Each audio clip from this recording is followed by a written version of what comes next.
Hospital Porters, Pride and Dignity, Stop the New World Order. Welcome to Herpanwo TV, and welcome to this particular video, which is actually not the video I wanted to make today. I had plans for another one, and I was going to do that this afternoon and upload that tonight, but, well, needs must as the devil drives, and, unfortunately the devil has driven me in a particular direction, into a direction where, unfortunately, I have to, once again, indulge myself in a bit of internet drama. It's not something I like to do, but it is sometimes necessary. I think a line has been crossed.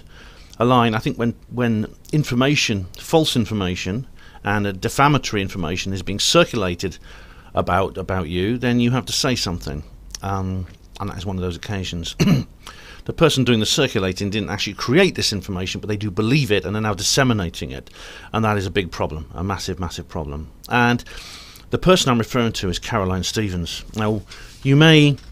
well, you know Caroline Stevens because we've collaborated several times. You've seen her and me together in studios, the Basis Project. I've done my own. I've contributed to her channel quite a bit, and I think she appears in a couple of my videos. I've mirrored some of her videos on my channel, I think. And I've talked about this before. I've mentioned this before. The fact that suddenly one day she blocked me and wanted nothing more to do with me. And I didn't know why. She didn't give me any real explanation. She mumbled something on Telegram about me not sharing her posts at all, or things like that. When in fact I've done everything I can to support her, and it turns out that my Facebook page is not supposed to be a mirror of hers. I have shared interesting comment material of hers, but that's not the real reason. You see. A couple of weeks ago I found out exactly why she'd blocked me, and the reason she blocked me because she told about half a dozen other people why, and eventually word got back to me eventually about why she'd done it. She was contacting people and explaining that she wanted nothing more to do with me because basically I'm a government agent, and she provided a document of evidence which I'm going to talk about. And luckily, this did get back to me, and it's something I have to talk about because I wasn't gonna. I know the moment someone told me about the document, even before I saw it, I knew exactly what they were referring to because it's been circulating for many years. But the fact that it's now being spread around, and God knows what she's saying about me behind this event horizon of her blocking me. But if people believe this, it's going to be an awful situation. I mean, I've been in this position so many other times with other trolls, and I've made videos about this before. I mean, when you know what it says, mud sticks. When people say something about you, or they spread bad information about you, there's a certain segment of the community, even within the so-called truth movement, that will simply believe it without question. They just believe it, and they respond as if it's true. Indeed, this is what Caroline has done. I want people to know the truth. I need to set the record straight. And I'm also reaching out to Caroline herself to appeal to her, to regain a sense of rationality and stop doing this. And if possible, to unblock me so we can discuss this. If she really thinks that I am what she thinks, what she's saying I am, I'd like to be able to talk to her about it. She didn't, when she blocked me, she did not even come to me and ask me for my opinion, or ask me for a rebuttal or a response to what was said about me in this document. Oh dear. I'll think about Caroline. Like, I met Caroline a few years ago through Miles. Indeed, Miles Johnston, the Basis Project, he started collaborating with her on several shows, and I got involved too. And I did a couple of shows with Caroline at Miles's place before Caroline and I started doing our own shows. At one point she came to Oxford and we did a live show together. I was very impressed with Caroline. I liked her and I respected her. She's someone who was involved in mainstream politics for a long time. She was in the United Kingdom Independence Party, and she actually ran as a candidate for as a parliamentary candidate for UKIP at one point. But then she moved very quickly from mainstream politics into more esoteric material, and maybe too quickly. She had a very rapid immersion into the conspirasphere, that I'm a part of, and I think that might be the problem. I think that's why she's behaving as she is. But I was impressed with her. Caroline is not young, but she has a very youthful outlook on the world. She has a youthful mind. She's curious. She's open to new ideas. She's inquisitive, and she's willing to look at strange ideas rationally, where other people would just simply ignore them without even thinking about them. So I credit her for that, and so I was impressed with her. I was glad to collaborate with her. We didn't agree on everything, of course. She said from the start, "Oh, Boris was a shill, Boris is a shill," and things like that. And then she started. Thing is, she started acting strangely. She started sending me. She kept contacting me saying various things, such as, "Oh, Ben, if I mention someone like David Icke, for example, or Ian Crane or someone like that, she'd say, Ben, I saw you talking about this person. Don't you know they're a shill? They're a government agent." And I said, "Right, where's your evidence?" And she'd send me for example, David Icke. She sent me. I was mentioning David Icke, as I have done from time to time. She said, "Ben, David, how can you say anything? How can you take David Icke seriously? He's an MI5 agent. He's working for George Soros." And I said, "How do you know? Where's your evidence?" She sent me a photograph of David and Gareth, his son, with Jim Carrey, the actor. It was like a selfie, and and it turns out this photograph was taken at the premiere of Vaxxed, where Carrey turned up with a couple of other famous people, Robert De Niro and a couple of other famous actors. And of course, some people want to meet them and they want to take selfies just to prove they've met this person. Caroline considers Jim Carrey controlled opposition. David Icke had a photo taken with Jim Carrey, therefore David is controlled opposition. I mean, firstly, I'm not convinced Jim Carrey is controlled opposition. He has an autistic daughter. This is why he's got on the vaccination with his wife, has got onto the, Jenny McCarthy, I think her name is. He's got onto the anti-vaccination campaign, because, I mean, it occurred to Caroline, maybe, he's suffering from guilt, because when his daughter was a baby, he and his wife gave her the MMR jab, and now she's autistic, and they're thinking, well, could this be the cause? And that's a nightmare. Can you imagine what it's like to be a parent and have a disabled child, and knowing that something you did or something you allowed a doctor to do made them that way? It's horrific. And maybe that's why Jim Carrey's doing what he's doing. And to be honest, even if Jim Carrey was a government agent and it was provable, having a selfie taken with somebody is not evidence that you are also part of their conspiracy. And then it was a short time after that she blocked me. Then I found out what inspired her to block me. It was she received, through, I don't know how, she may have found it herself, it is available if you search for it, a document which I will not link to. It's a 33-page tirade of nonsense about me.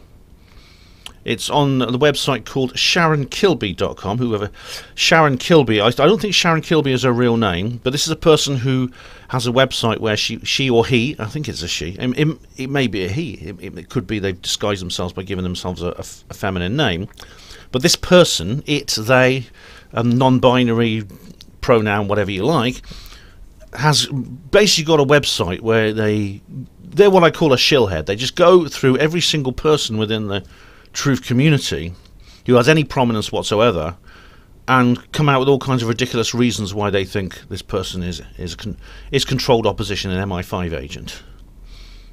It's a familiar story, isn't it? We know other people, don't we, like that? I've talked about other people who do this sort of thing.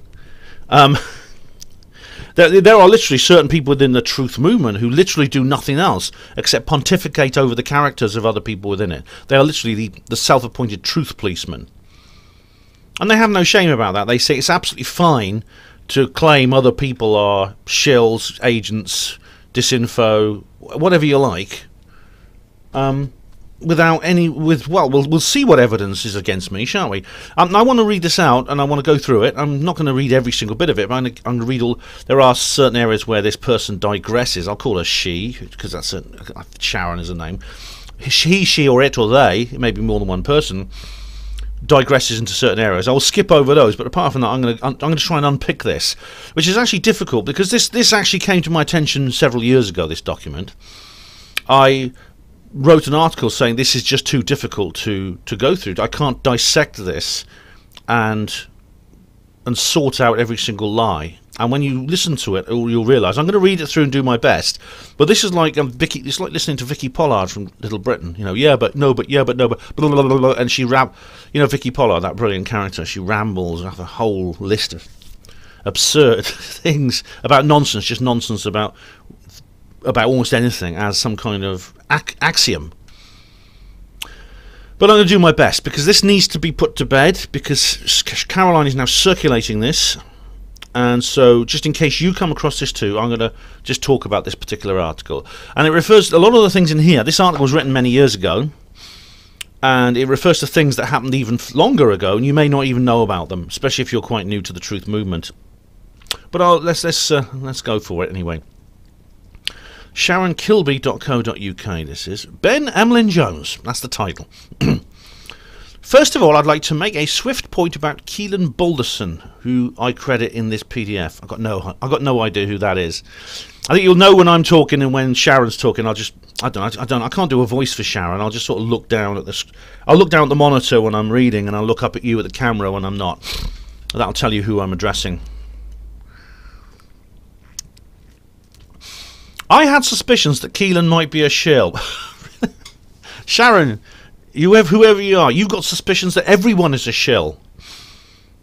Oh my goodness me. I mean, I was going to make a comparison to Richard D. Hall, but that's completely unfair. That's totally unfair on Richard. I mean, this person is far more extreme than Richard. I mean, Richard, I think Richard does have a reasonable grasp of reality. He's edging a little over onto the paranoid side since the last few years. He's become very morose and he's become suspicious. But this person is so extreme, it's unbelievable.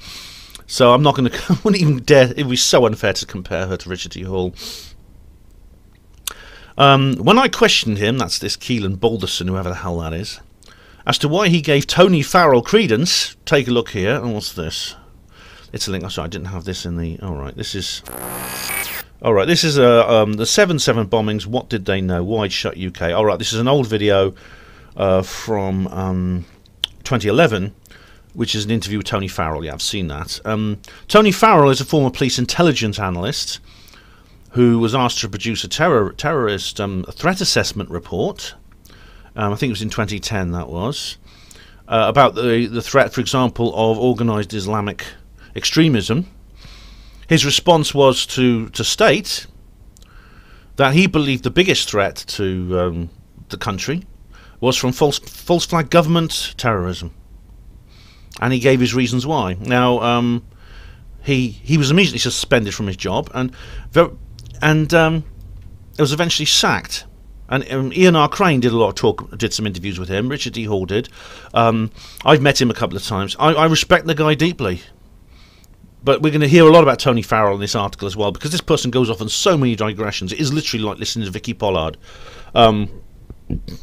But Tony Farrell, I consider a hero. He says he's a Christian, he cannot bear false witness. He gave his reasons why he believed, in his expert opinion as a police intelligence criminal investigator, about why he thought government false flag operations were the biggest terrorist threat in the country. He believed they far exceeded that from genuine independent Muslim extremism. And for that he lost his job. And people said he can't keep secrets. That's how they keep secrets, guys. Of course, I lost my job too, and Sharon is going to have a few words about that later on, which I will describe. However, it was not until I began working on my Hampstead Hoax PSYOP PDF, and there's a link to this here, the Hampstead Hoax PSYOP PDF, in August 2015, that I became certain that he too is indeed an enemy agent. Oh, gold. There's a lot of references to the Hampstead hoax. The Hampstead case, right, you may be familiar with that. I don't have time to go into it now, and if you try to investigate it now, it's very difficult. I was a bit late coming into this. Well, by the time I did, it was almost impossible to work out what was true or false, because I joined a couple of the Facebook groups dealing with it from both sides of the argument, and it's like it's like walking in on a barroom brawl and expecting to work out what the brawl is about. To give you a bit of background, there were some films released of a number of children, young children aged, for example, about 8 to 10 years old, talking about satanic ritual abuse in the London Borough of Hampstead. Others came, as soon as this was published, other people came forward and said, no, it's not true, it's all a set-up. This escalated into all-out an internet drama war, which is one of the worst I've ever seen. And you literally cannot talk about this without being attacked. If you even just take a neutral position, you'll be attacked by both sides. I just hope to God it is a hoax, for the sake of those, because if it's real, then those children are in big trouble, and it'll be the conduct, it would be the hysteria of the truth movement that is very much to blame. So I hope to God it is a hoax. Right, on to Ben. He runs the Herpanmo TV channel, blog, radio, voice, and blogspot. And here we go, there's a link to my main site. And he claims he was sacked as a hospital porter due to his appearance in the mainstream media. More on this below. Yeah. Ben is someone in the so-called alternative media who I at least suspected of being COINTELPRO. Surprise, surprise. Sharon, is there anyone you don't suspect of being COINTELPRO? Mainly because he was one of the few who gave a platform to the Holly Hoax group. It was his interview of Shiva Burton. Okay, we got two references now: the Holly Gregg Hoax group and Shiva Burton. I have interviewed both those people on Herpanmo Radio years ago, back in 2013. I'll say a bit more in a minute, but Holly Gregg was a young Down syndrome woman from Scotland who claimed that from her teenage years, well, the word got out from when she was a teenager, that she was abused by many people. Members of her family were implicated, including her aunt, two of her aunts. It came out later this was actually not true. Robert Green was the guy who was representing the family, and he's now passed away. It turned out, from what I can see, this was actually not true. And because I was one of the people involved, I decided because I'd been to protests and things like that, I should say something about it. Well, to begin with, I wanted to get both sides of the argument. I wanted to get both sides. I wanted to hear both sides. So I offered up my platform to the Holly Hoax group, but also to the Holly Demands Justice group as well. The Holly Hoax group were very positive. Holly Demands Justice just attacked me, and they refused to have anything to do with me. That in itself made me think, what have they got to hide? After meeting the Holly Gregg Hoax group, the Holly Gregg Hoax group basically, there's about 4 of them. There's the aunt, and I think they're both aunties of Holly, and 2 of their helpers. I interviewed them, and you can see, if you want to know the interview, you want the interview, it is, let me just have a check. You can listen to it. I'm going to provide all my sources here. It is program 28, a long time ago, way back in January 2013. This is how far we're going back here. Like, this is the stuff that Caroline's come across within the last 12 months, from going back all that time. As I said, if Caroline had approached me on this matter, I'd be having this conversation privately with her, rather than making a video about it for you. As for Shiva Burton, now Shiva Burton was a lady honestly, I cannot remember what it was. Yes, I interviewed Shiva Burton in program 38 of the Herpanmo show on Critical Mass Radio. And I can't for the life of me remember. Oh wait, Shiva Burton, a campaigner against child abuse, as well as a supporter and healer of survivors of child abuse. That's what it says in the blurb for the show. I honestly don't remember this very well. I remember doing it. I don't remember much about Shiva Burton, except I think she turned against me. I can't remember. I think she blocked me or something, or had a go at me. That itself was about 4 or 5 years ago. Anyway, sorry, I'm supposed to be looking at you when I'm talking, and looking down when I'm reading. So I'll just carry on reading now.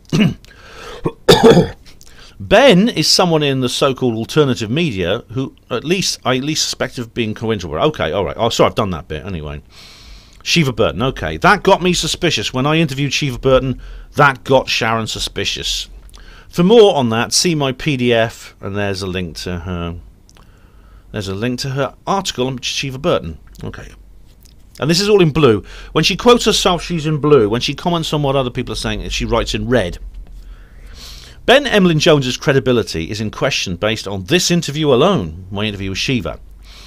He is supposed to be an independent researcher, blogger, radio host in the alternative media, so we might ask why he promoted the Holly Gregg story for 2 years without even thinking of asking for proof that it was true. Well, my answer is that it was a failing on my part, like it was for many other people. That's why I apologise. That's why I brought the two ladies who were related to Holly, her aunties, into the studio, and I apologised to them publicly. And I went back on it like we all did. That's the reason. Okay, it was a failure on our part. And why does he link to UK Column? Because I like UK Column. I think is that a problem? Brian Gerrish, the other guys who run it, I think they're very good. I think they're very good people. Don't tell me, Sharon. They're a psyop. Secondly, we might ask why he didn't do any research into Shiva Burton. If he hadn't researched Shiva Burton before he interviewed her, he should have afterwards. He should have checked for himself to see if anything she said could be substantiated. Well, let's have a look at this article then. Let's have a look. Oh, page not found. Oh. This is a website. Sharon Ann Zaki. Oh, it's not, she says Kilby. It's Zaki now.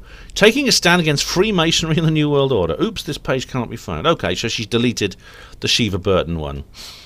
She might delete this one. I don't know. I've got a copy of it anyway. But if she deletes it, all the better. I don't. If this is deleted, I'd be glad. Anyway, he should have checked for himself to see if rights could be substantiated. This video was published on March 2013. Oh, what's this? What's this? This is. So right, with no further ado, we're going to go on to that interview. That's a really old. That's a really old video of me from 2013.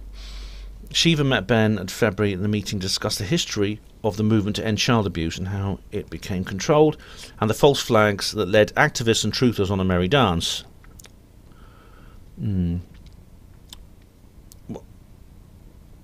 Which is not appropriate when trying to really protect children from evil acts, abuse. It's the simplicity of the join the dots approach. Okay. And alright, this is alright, Shiva replies to me, I can't believe when I saw you promoting the Hampstead fake SRA case. Oh, this is why Shiva turned against me. Because I apparently promoted the Hampstead fake SRA case. Well, I didn't actually. I've got no idea what she's bloody talking about. But anyway, that's basically this looks like it's just been edited down to the interview alone, which I did on CMR in 2013. Good grief, 2013. Yep, that's an old one. But that's my interview with Shiva. You can get the whole thing on my website. I don't know. That explains why Shiva turned against me. But I never promoted the Hampstead case. I don't know. I found it impossible to undo the incredible complexity of the case, basically brought on by the all-out war, the all-out punch-up that resulted from it, as I said earlier.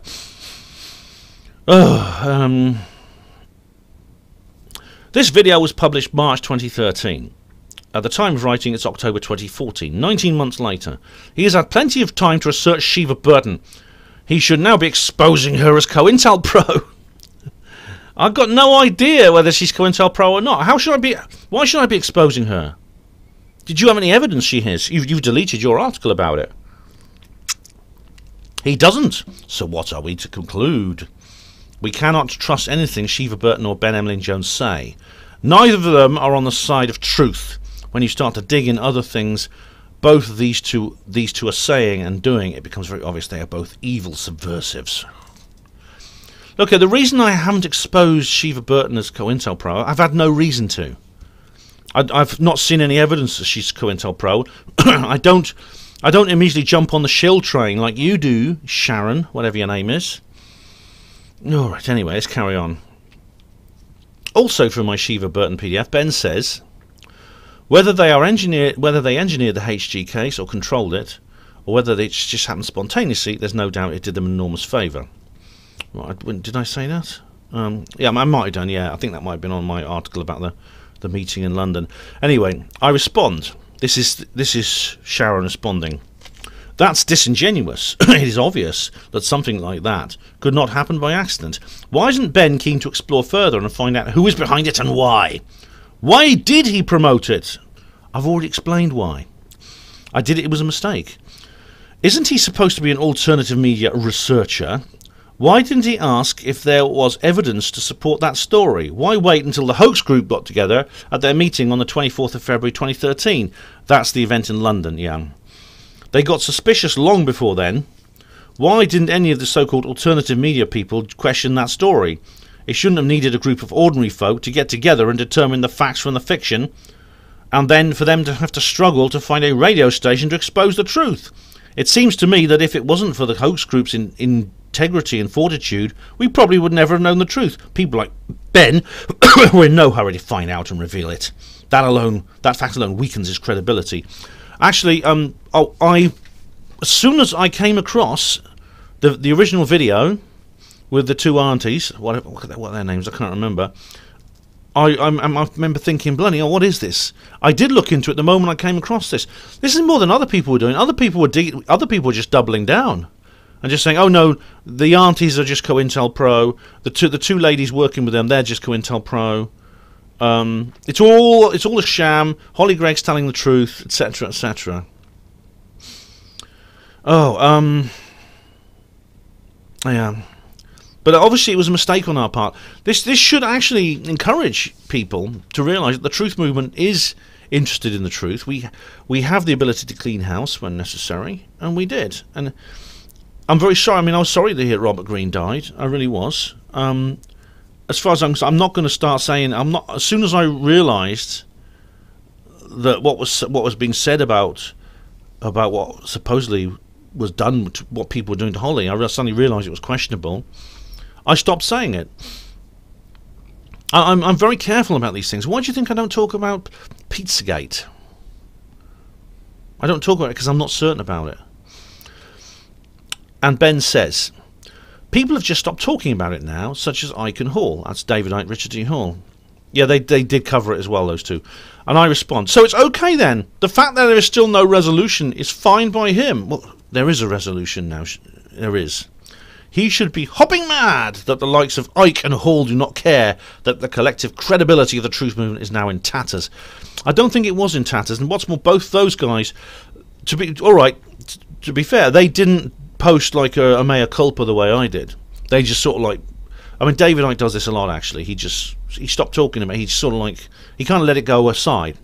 He just put it on the back burner and just let it fade away. David Icke does that a lot.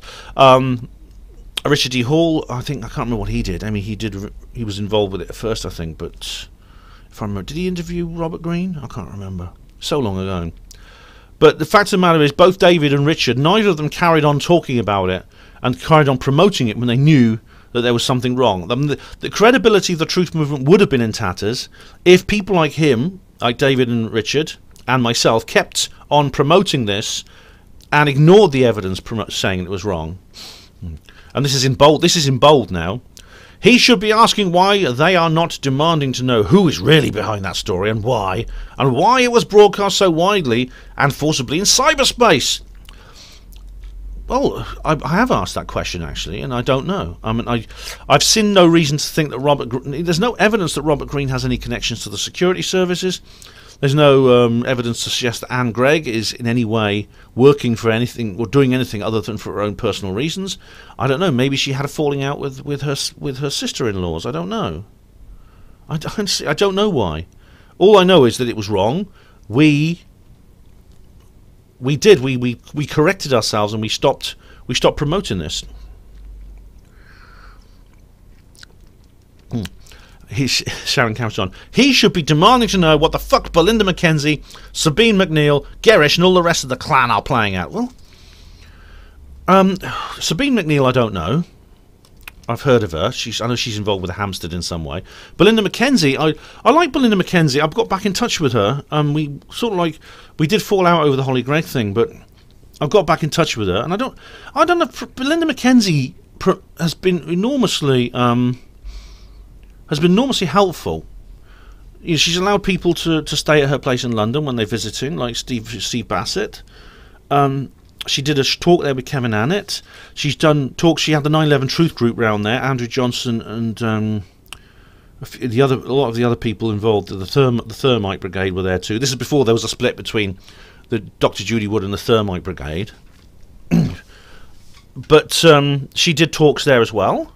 Belinda has been enormously helpful, and whatever mistakes she might have made, I don't believe she's an agent. And people say, "Oh, Belinda Mackenzie's a shill."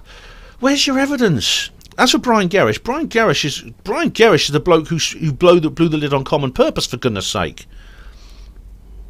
Why would he do that? Well, Brian Gerrish is could have a perfectly good mainstream career, and he did. He had a career in business and things like that, and helping people start up businesses, and he could have had a great career doing that. Instead, he decided to put that aside to expose conspiracies.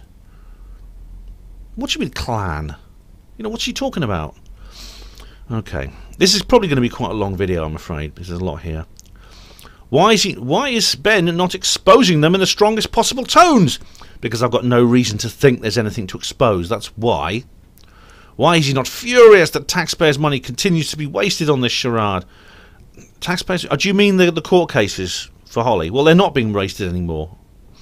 This is now in bold. It's in red and in bold.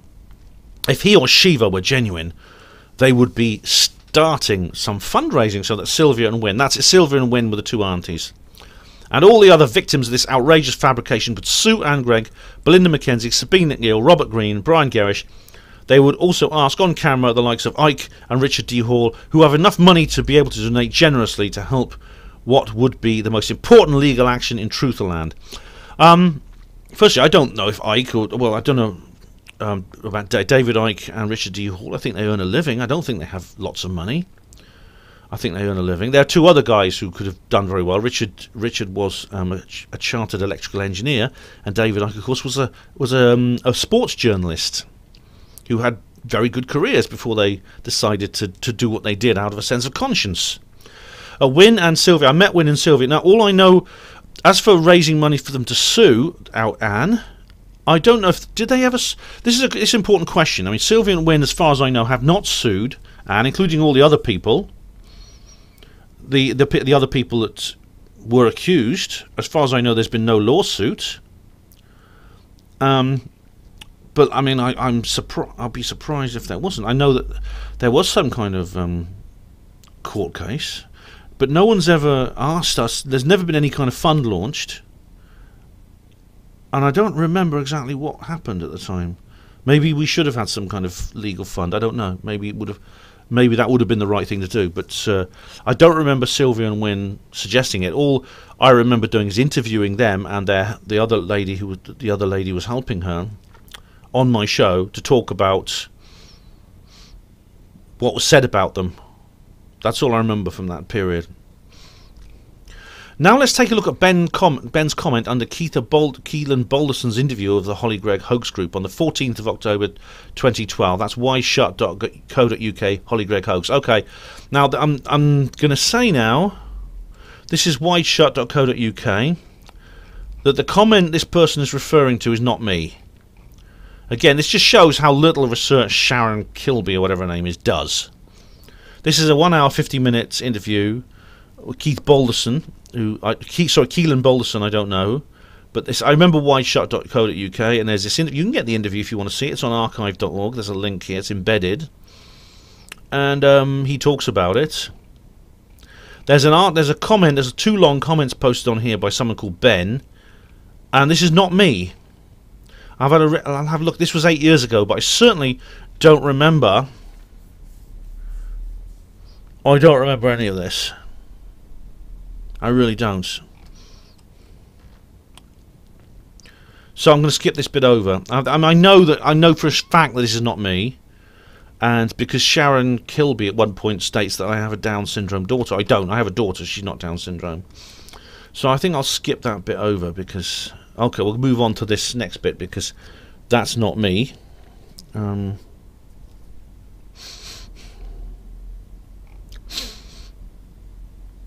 Yet despite all this, Ben wants us to believe that he was still undecided, that he could still be... Oh, okay, this is... Hang on, no, that's... So that's still part of the comment, sorry. Okay. He then, Ben, interviewed... This is really me now. Interviewed the hoax group himself on the 17th of January 2013. That's programme 28. Before the interview got underway, he'd already made up his mind that it was a hoax because he'd apologised to Wynne and Sylvia. Yes, I did. I think I owed them an apology. I think we all owed them an apology. And they were very gracious about it. They accepted, they said, no problem. They accepted my apology. Because by that time I'd already realised, before I'd interviewed them, the interview was a culmination of a lot of off-air discussions between myself and them. The rest of the broadcast leaves us in no doubt that Ben was in support of his guests. Yet he seems to be saying that it was the meeting with the hoax group at the Inspired by Ike venue on February the 24th, 2013, that finally convinced him, as he comments. This is a quote from this article I wrote. Oh, my nose is itching, sorry. Oh, where is it? Here we go. Okay. Let me just find the article. Oh, dear. This is my report on the Holly Gregg hoax group. Which is, this was indeed on the 25th of February 2013. Holly Gregg hoax group at Inspired by Ike. The group actually turned up at the Inspired by Ike. I went along there with Heidi, you know Heidi. The Holly Demands Justice. The Holly Demands Justice group were actually invited to go, but they didn't turn up. And it was pretty heated actually. A number of people who were questioning the whole thing did turn up, and there was a heated argument. I remember.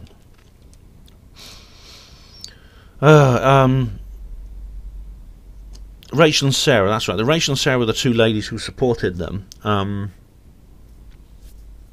it was Wynne and Sylvia who were the two Holly's. That's right, Holly's relatives. But I did say this. I said, for me, this discussion was the final nail in the coffin for the Holly Demands Justice campaign's argument. Yeah, yes, that's right. I think what this person is, I said underneath here, the use of ad hominem accusations, personal criticisms, and appeal to the emotions, together with substituting angry comments about irrelevant trivia in place of logical persuasion, is a sure sign that their theory has no foundation to stand on. I think what Sharon is implying here is that I made up my mind finally in February rather than in January. So I interviewed the hoax group a month earlier, and it appears that I'd made my mind up then, yet it was only in February that I said this is the final nail in the coffin. That's a semantic argument. It's just the type of language I use, which Sharon I think is implying there's some kind of contradiction there. There's not.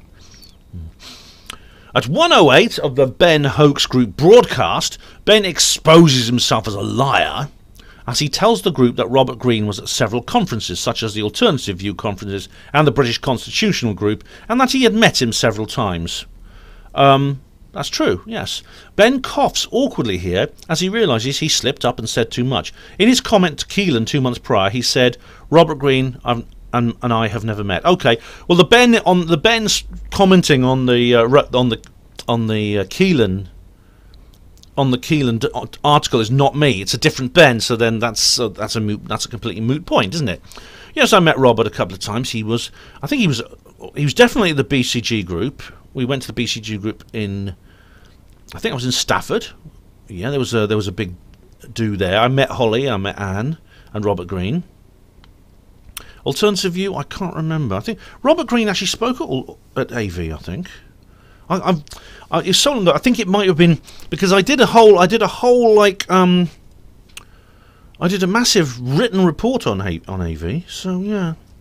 But anyway, that's a moot point because it's two different Bens. The other Ben obviously didn't meet Robert Greene, I did. So when I coughed awkwardly, it's probably just as I habitually do when I'm speaking. I mean, you'll notice that when I'm speaking a lot, I tend to clear my throat a lot. Either that or I sniff, or my nose runs and I go like that, or I yawn. That's another thing I often do when I'm speaking. That's just the way I am.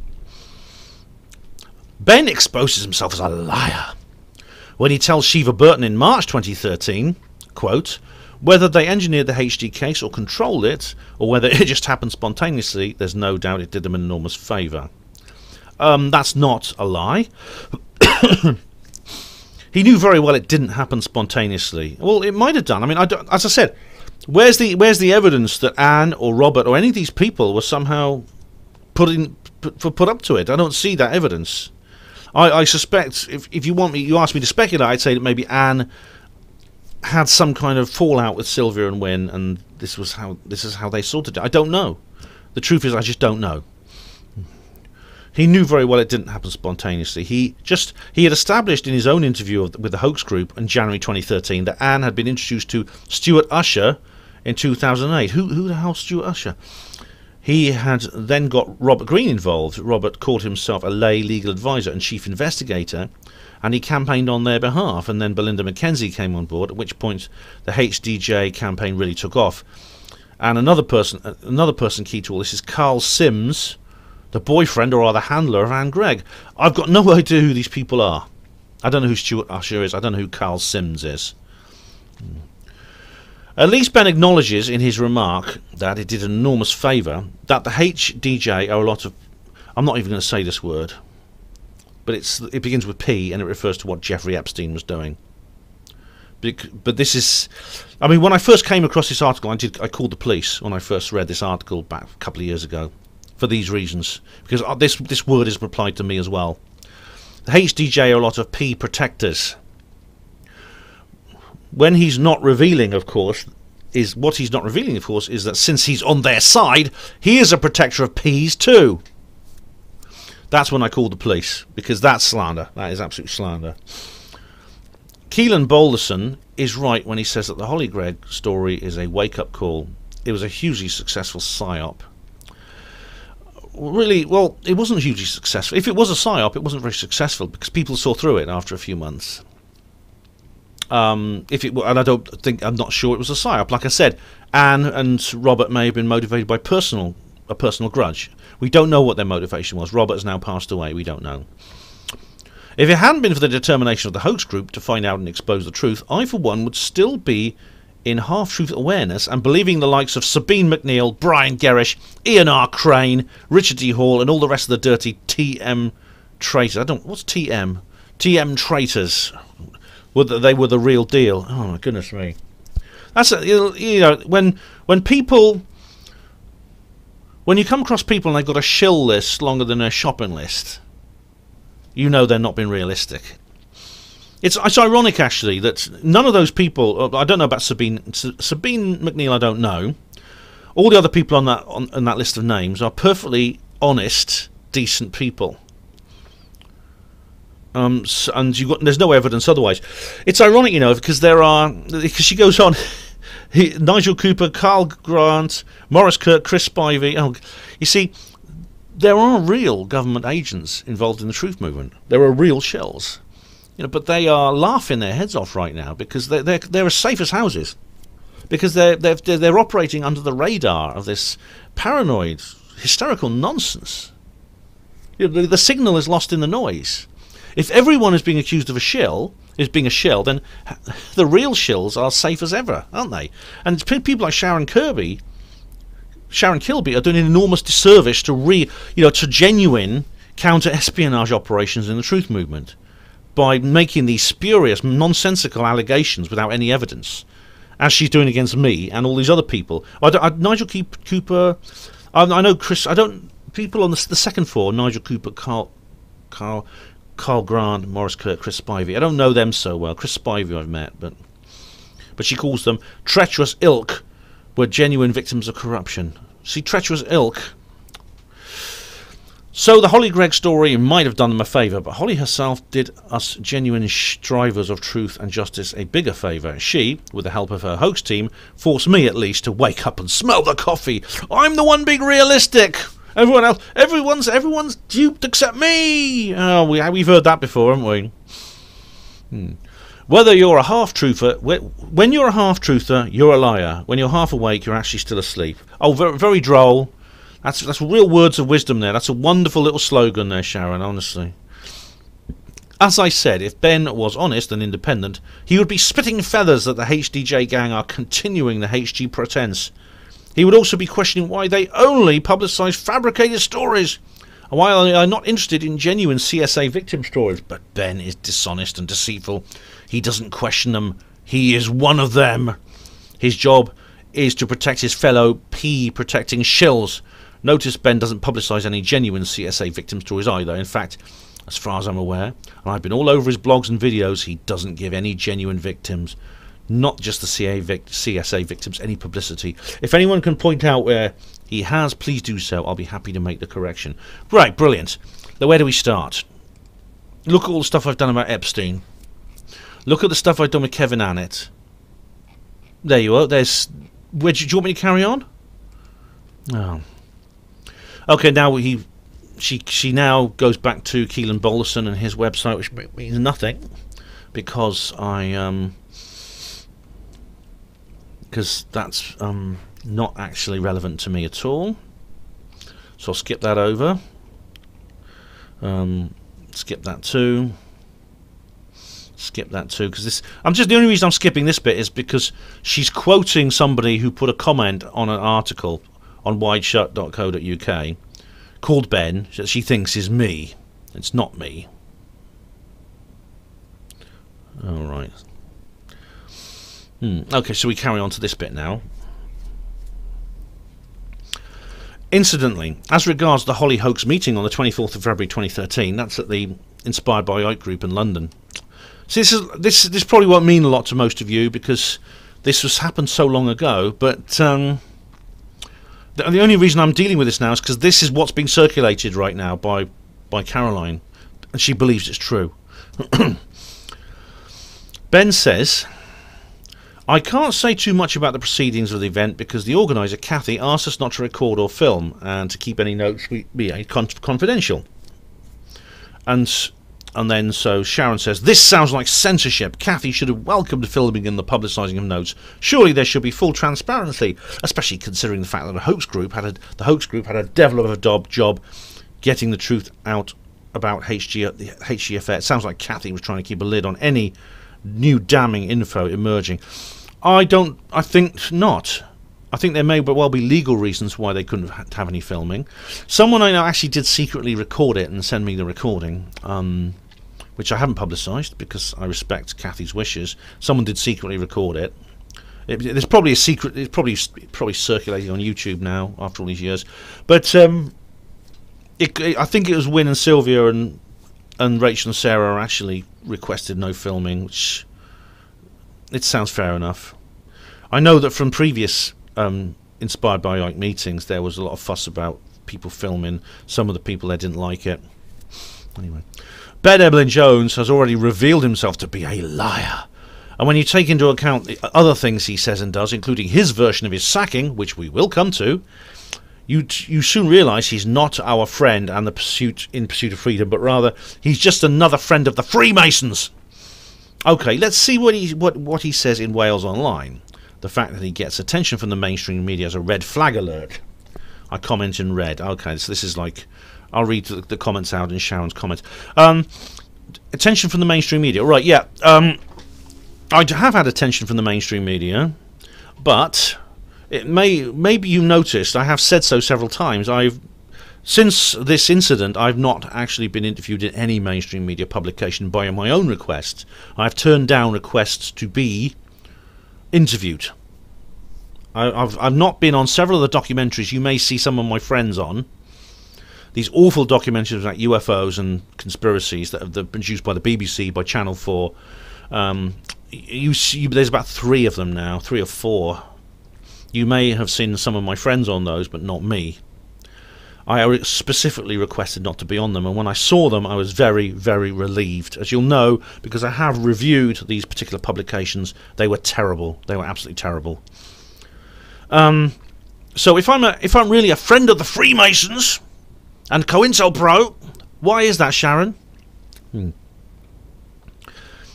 Okay, this is from Wales. I'll put a Welsh accent where I'm reading from the newspaper.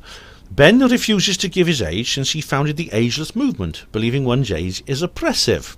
That's correct. How can we take Ben seriously as a so-called freedom fighter against the New World Order when he promotes this kind of nonsense? Looks like he's trying to mould himself on his idol Ike with his zany, wacky ways. All right. Where's your comment about what I said about the ageless movement? I did found the ageless movement. It's something I don't really go into now, but I still think it's actually very, very good. It's a good thing. I don't really mention it. I haven't mentioned it for years, but there's no actual axiom in anything they said. That is all rhetoric. How can we take Ben seriously as a so-called fighter against the New Order? Nonsense. Listen to these words: nonsense, zany, wacky, idle, it's.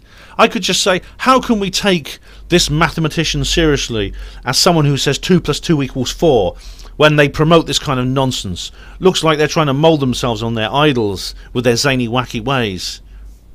If I said that, would 2 + 2 therefore equal 5? Would it? Do you see what I mean? Okay. The newspaper carries on. And he has filmed himself chopping up his passport because he objected to the amount of information it held. I didn't want to be part of any big brother state, he said. That's correct, I did. I then, of course, as you know, I've eased my position a bit on that. I've changed my position on that quite a bit. Sharon says, but he has no choice in being part of Big Brother. How is chopping up his passport going to achieve anything? Is he hoping his followers follow suit? I hope people have more sense than that. I'd like to know how Ben earns his daily bread. Does he have a job? Is he on benefits? Does he use the NHS service? Does he get free dental treatment? Does he or the state pay for his daughter in any way? Okay, I could answer that. The answer is I have a job. Simple as that. I was a hospital porter. I'm no longer anymore. And I know she's going to go into great detail about that.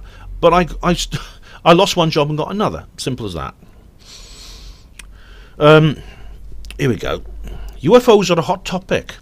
I've never had a close encounter, says Ben, but I know people who have. They say things like, I saw this craft up close, so close you could almost touch it. These are people who have encountered these strange beings. Many of these people won't speak publicly about this because they will only speak to people who take them seriously. Little green men might not be from other planets, they could be from parallel worlds, says Ben. I've come to the conclusion that some of them may be like ghosts from parallel dimensions. Some aliens could be spending time making crop circles. One explanation for crop circles is a link to UFOs. They do appear during UFO activity. Another is the presence of glowing lights. They are often seen in the West Country area where most crop circles appear. Sharon says, all of the above seriously discredits Ben Emlyn-Jones. There's not a stitch of credible evidence to support the existence of any of it. Yes, there is. Yes, there is. The casual observer reading this nonsense would not believe that the NWO is real and is being played out right before our eyes. And who could blame them? Ben is the conspiraloon. Ben the conspiraloon serves his satanic masters well.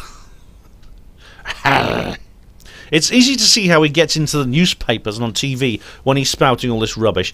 As far as me appearing in the newspapers and TV, I refer you to the answer I just gave. I've not been featured anywhere in the mainstream media since that particular article, except when I was singing Jerusalem with the Brexit thing. Oh, yeah. This clown is no threat at all to the men in power. What he's actually doing is protecting his puppeteers. Again, rhetoric, no argument. Further confirmation can be found in the links below where he is promoting the New Age extraterrestrials with fellow disinfo agent Kerry Cassidy of Project Camelot. This is me on Revolution Radio, yeah, live at the Basis Conference. There was a panel, me, Sarah Goodley, Mary Rodwell and myself, and we were interviewed it was actually on stage. It wasn't a radio show. It was a radio show, but it was live on stage at this conference. That's Basis at the Merlin's Mound. Okay, so what's the other words? Oh, Lloyd Pye, yeah. Kerry Cassidy of Project Camelot. Lloyd Pye's alien skull Starchild nonsense. UFO zombie on untruth juice. See also my PDF on Mel V. Okay. Lloyd Pye's passed away now, but that Starchild skull I think is real. Have you seen the things that have been done? See the documentaries and the lectures and things that have been done by Lloyd Pye and other people. Just check it out.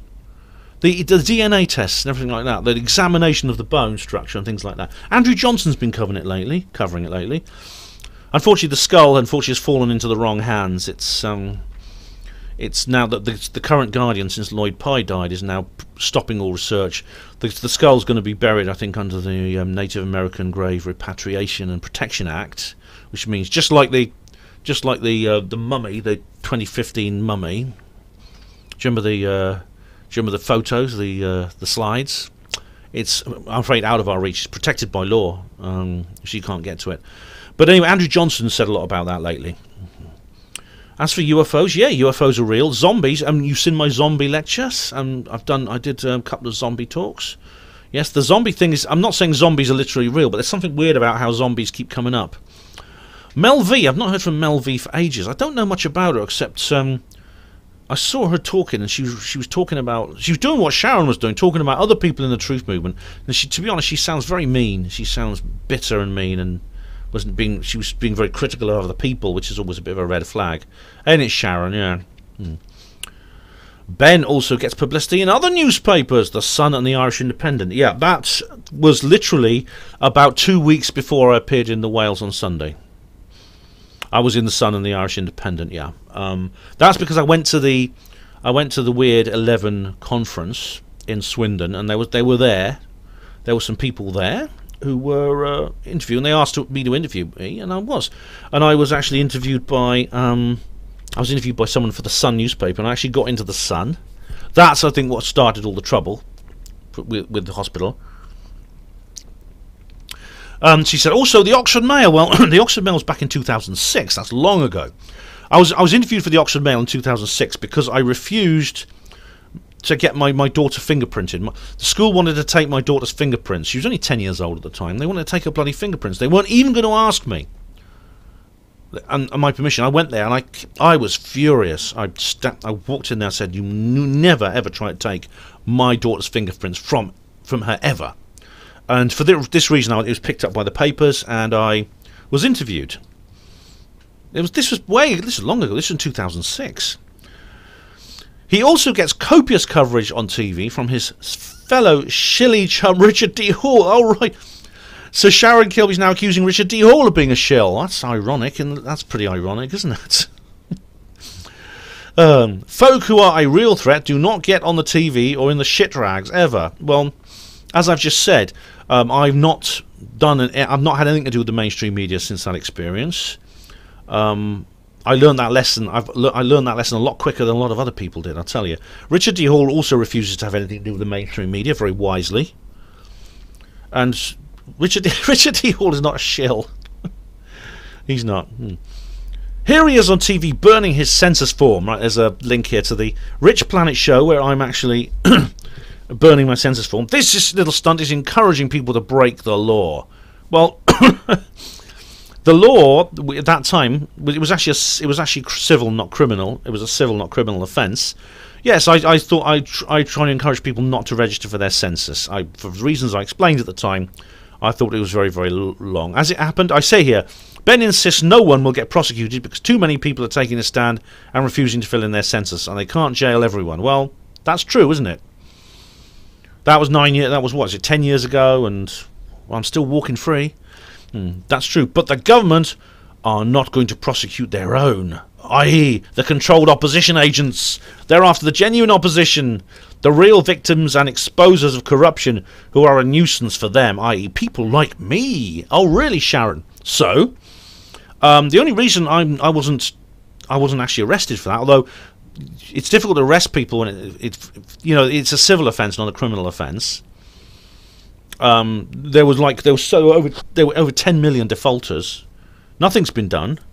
Are you saying, right, are you honestly saying that the only reason that I'm walking free, along with the, what was it, 9,999,999 people is because I'm a COINTELPRO agent. Is that the only reason? There's an awful lot of us COINTELPRO agents, isn't there? I mean, even by your standards, surely there aren't 10 million people in the world working for MI5. So they may not imprison the real freedom fighters, but they do prosecute and fine. Well-meaning, genuine folk then get lumbered with a conviction, which brings all sorts of problems for them and their families. And of course, criminals do not make credible opposition to other criminals, i.e. mega criminals of the ruling elite variety. Job, whatever that means. Ben promotes the common law and freemen on the land crap, and there's a link to something I said on the Get Out of Debt Free forum. I've fallen out of love with the freemen on the land thing since then, I must say. He rallies support for his friend and fellow anti-New World Order comrade Carla Buckle. He writes, "Yes, I did, Carla. Carla is a friend and fellow anti-New World Order comrade," without this sarcasm here. Carla was jailed for refusing to pay an unlawful tax. Ben writes, her alleged crime is actually refusal to pay an unlawful tax, the council tax, and a fine and speeding ticket, neither of which she is contracted under common law. Refusal to pay council tax or fines are criminal offences punishable by prison as a last resort. They are not alleged crimes. Notice Ben nor any of the shill repeaters published the facts of the case. I don't remember all the facts of the case. All I remember is that Carla made a very noble stand for a principle she believed in, to the point where she was locked up in Bronzefield jail for 6 weeks. She was actually released when people got together and paid for her to basically paid off her the money she owed, and then she was released. And she actually objected to that. Understandably, she saw herself as a political prisoner, and she didn't want people basically paying ransom money, and so she was annoyed when people put money together to get her out. But if you notice, if you go to her Panama Red, I've interviewed her a couple of times about this whole issue. I did like a solo show while she was in jail too. As usual, all we have is the shill spin, which is spread far and wide by the likes of Ike forums and 38 Degrees petitions. Oh, right, this is this was a petition to free Carla. Yeah. The fact that this woman will have umpteen warnings to abide by the law and will have had offers to agree a reasonable payment plan long before she actually found herself imprisoned. Oh, really? So Sharon is now 100% behind the state and all the money they gather from people to pay for the Freemasons and all the other things she complains about. Really? So now it suits her. She's behind the state's revenue system. I see, Sharon. This woman almost certainly wanted to go to prison, just like Roger Hayes, Robert Greene, Rusty, and all the other great pretenders. Common law, folks, Ben Emlyn-Jones and his fellow evil cronies want you to be common criminals. Oh, another great witticism there. Roger Hayes, I don't remember anything about Roger Hayes. I don't know who Rusty is. Robert Greene, of course, I know, but anyway, here we go. Oh, God, I'm only about a third of the way through this. It's going to be a long video, like I said. Wisen up, people. Don't be fooled into thinking that you will be considered a hero. Encouraging a trend to take a stand by refusing to pay tax on the justification that our taxes are used for nefarious means, such as illegal wars. Is that wrong, then? Is that wrong to do that? Even if you manage to get 1 million followers who are happy to follow you into the slammer, which would be impossible, you'd be lucky to get a handful, as the populace are now thoroughly dumbed down, docile, apathetic, and amoral. Where does that get you? Sure, you'll get your 5 minutes of fame, within the confines of the conspiraloons of Trutherland, but at what price? Well, you'll soon be forgotten, but your criminal record won't be. I'll just give you a lingering headache. It'll just give you a lingering headache, and what will you achieve? You will have assisted the NWO slavery agenda greatly, such as action would lead to the total breakdown in society that they crave. I don't understand any of that. I don't see why that follows. I don't see why this person who claims to be anti-NWO is so discouraging of people who attempt to subvert the revenue system which funds the NWO. I don't understand that. To think you could challenge the powers that be that way is just fanciful. You cannot fight criminals, especially mega criminals, i.e. the ones with all the money and the power, with criminality. I suggest you look at the rebellions of Mahatma Gandhi in India, for example, which involved civil non-cooperation in enormous way, even gathering salt from the sea instead of the imported ones. I mean, this kind of action has had enormous success on several occasions. When you allow yourself to be criminally convicted, you're playing their game. You can't beat them that way. Well, how do you then, Sharon? Going around writing long articles about slagging off other people without any evidence, does that help? Because that's what you're doing. The COINTELPRO are encouraging lawful rebellion as they want all-out anarchy. The lawful rebellion movement is not promoting anarchy, that's ridiculous, and presents systems and structures to crumble. That is the only way their NWO can materialise. The only way to challenge them is to publicly expose their corruption with the evidence. In order to do that, you must conquer their COINTELPRO agents first. Oh, I see, right. So, so you're the head of a proud vanguard, are you, Sharon? You dedicate yourself to attacking other people in every way. You list almost everybody who's prominent in the truth movement in your article, and you call them names, and you accuse them of crimes and accuse them of being agents and things like that without any evidence. And that's how you do it. That's how you beat the New World Order.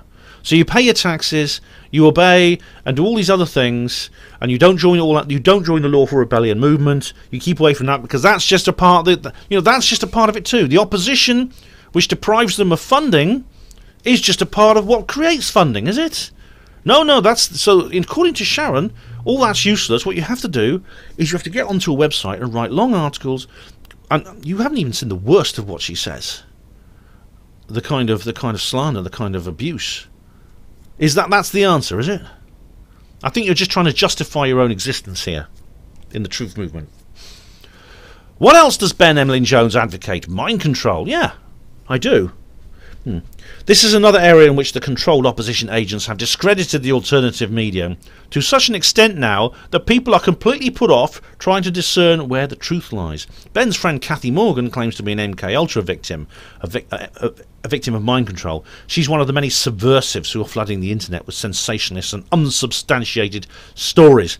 And there's a link here to my interview, Programme 25 of the Her Panway Show on Critical Mass Radio, with Cathy Morgan.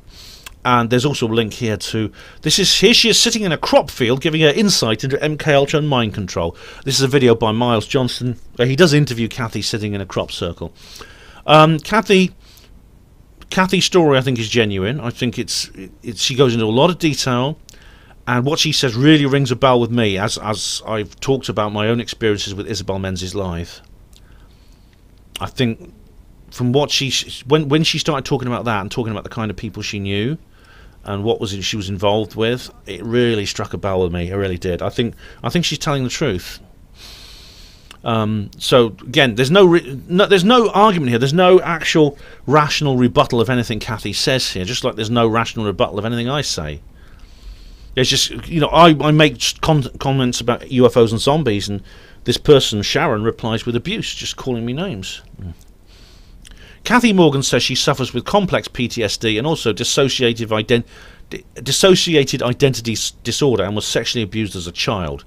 She says her mother and grandfather were programmed and that both of them were handlers. She says she knew something had happened to her as a child, so she set about finding out by interviewing her parents on video. However, that video, if it exists, is not available for our prying eyes. She says at aged 4 she moved to Bath with her family and attended a Catholic school which was run by a nun, Sister Ignatius Loyola, which Cathy tells us is the founder of the Jesuits. That's right. She tells us she was part of a National Child Development Survey, but she doesn't show us any documentation pertaining to that. All right, yeah. And that's a good summary of what Cathy claims. But she does show documentation. I mean, we discussed this in my interview. She actually names the individuals and shows references online to where they are, as she does on her website. But here's the website here, and this is the initial contact letter by Cathy to Miles. And Sharon's response to that is, "It all smells a bit fishy to me." Really? That's not an argument. That's not an argument. There's this entire paragraph where Sharon summarises Cathy's position and just says, "It all smells a bit fishy to me. No, No response, no rational contradictions anywhere. Kathy's promoted by Miles Johnston, director of the AMASH project. AMASH stands for Anomalous Mind Management Abductee Contactee Helpline. Say no more. All right. And we have it again. Say no more. This Sharon mentions that Kathy's connected to Miles, and it was Joanne Summerscales at the time as well. Miles now has the Basis project, and AMASH is Joanne's work now. And yes, that's what AMASH stands for. And the answer to that is say no more.